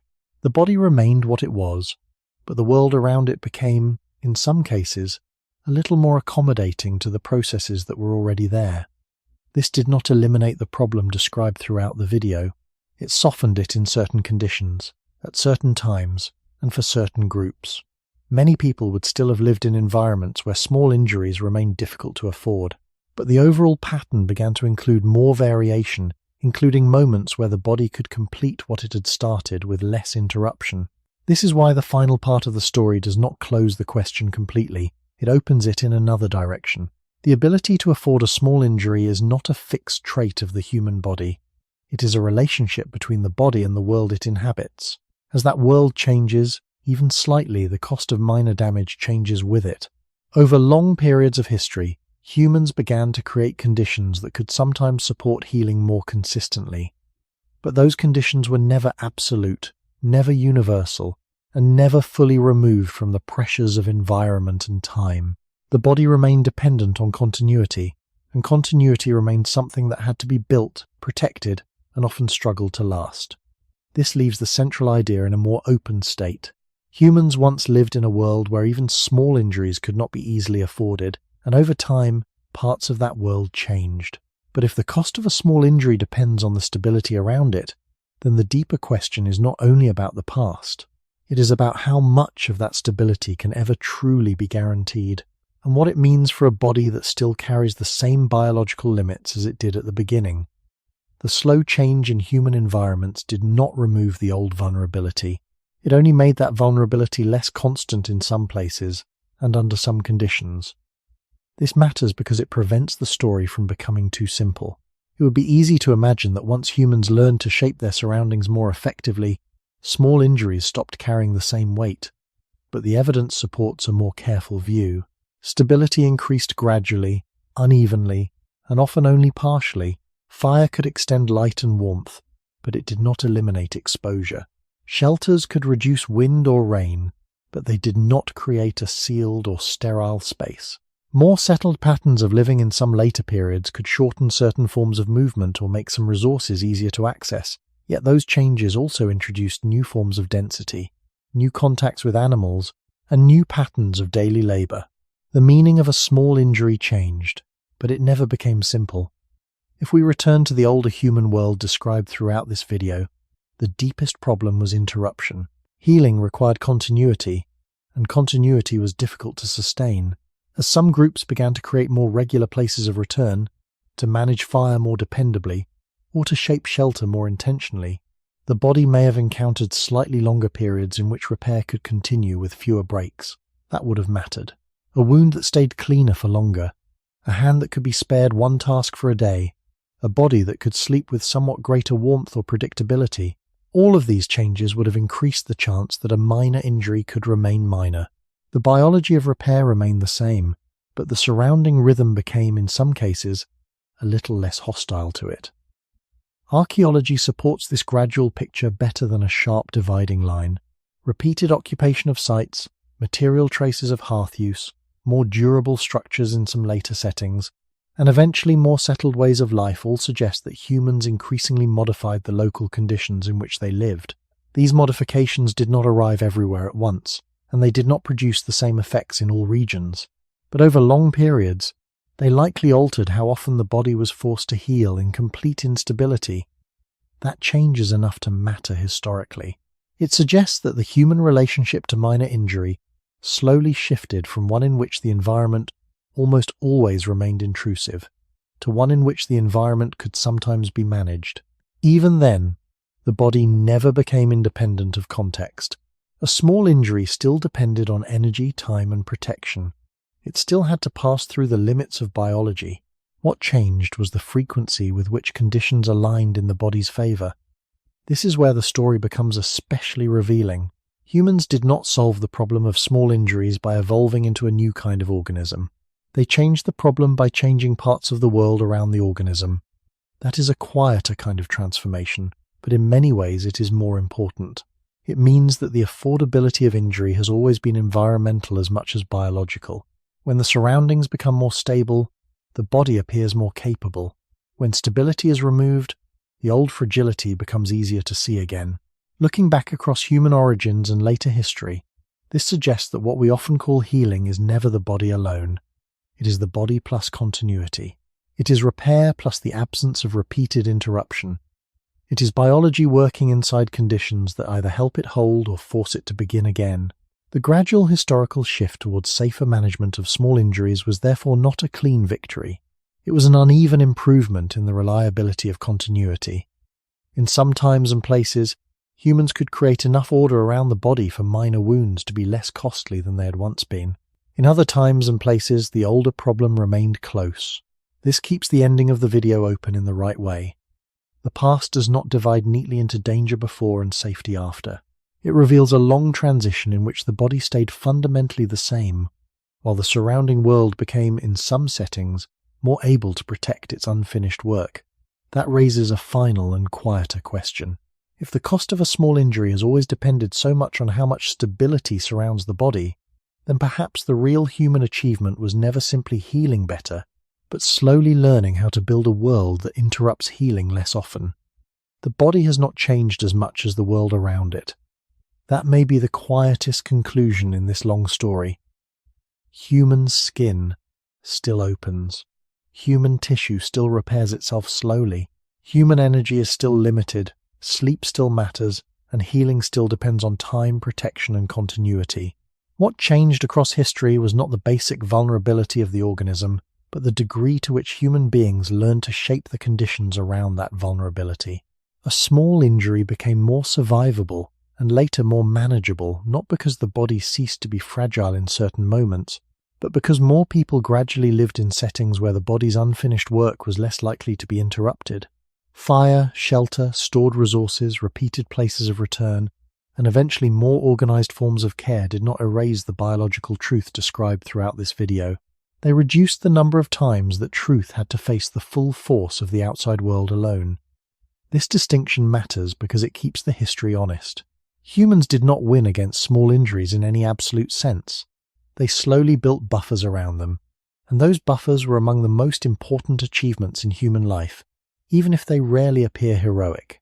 A cleaner place to rest, a warmer night, a hand free from work for one more day, water that carried less risk, a group able to remain in one place a little longer, a habit of caring repeated reliably rather than only temporarily. These changes were not dramatic in themselves, yet taken together, they altered the fate of the body in profound ways. They gave healing something it had almost always lacked in the older human world: continuity. That continuity is easy to overlook precisely because many modern people live inside it so often that it feels natural. A small cut is cleaned, a scrape is covered, pressure is reduced, rest becomes possible, the body heals, and the event is soon forgotten. But seen against the deeper history of our species, this ordinary outcome is not trivial. It is the result of a world that has been shaped, layer by layer, to help the body finish what it starts. Archaeology and history together suggest this was not a sudden transformation, and never a universal one. Risk remained unevenly distributed. Many human communities across time continued to live close to the older conditions of exposure, instability, and interrupted repair. Even now, the affordability of a small injury is not equal everywhere. That fact reminds us of something essential. The human body has always depended on more than itself. Healing is never the work of flesh alone. It is also the work of environment, of time arranged kindly enough, of material protection, and of social continuity. This leads to the most valuable lesson the title can offer. The story of small injuries is not only about danger, it is also about what human beings slowly learn to create for one another. Safety did not begin as comfort. It began as the reduction of interruption, a more stable place, a more reliable routine, a more durable form of care. These are historical achievements as real as any tool or fire. They reveal that one of the deepest expressions of human intelligence may not be conquest, but the gradual construction of conditions in which a vulnerable body can remain vulnerable and still recover. That is a quieter kind of progress, but perhaps a more meaningful one. It asks us to see ordinary protection not as something minor, but as one of the oldest and most necessary forms of human success. For most of our history, the body could not easily afford even small damage, because the world demanded too much before healing was complete. Over time, humans did not remove that ancient limit. They learned, imperfectly and unevenly, how to soften it, and perhaps that is the final thought worth carrying into sleep tonight. If so much of human survival has depended on building continuity around fragile bodies, then what does it say about our species that some of our greatest achievements are the quiet conditions that allow small wounds to remain small?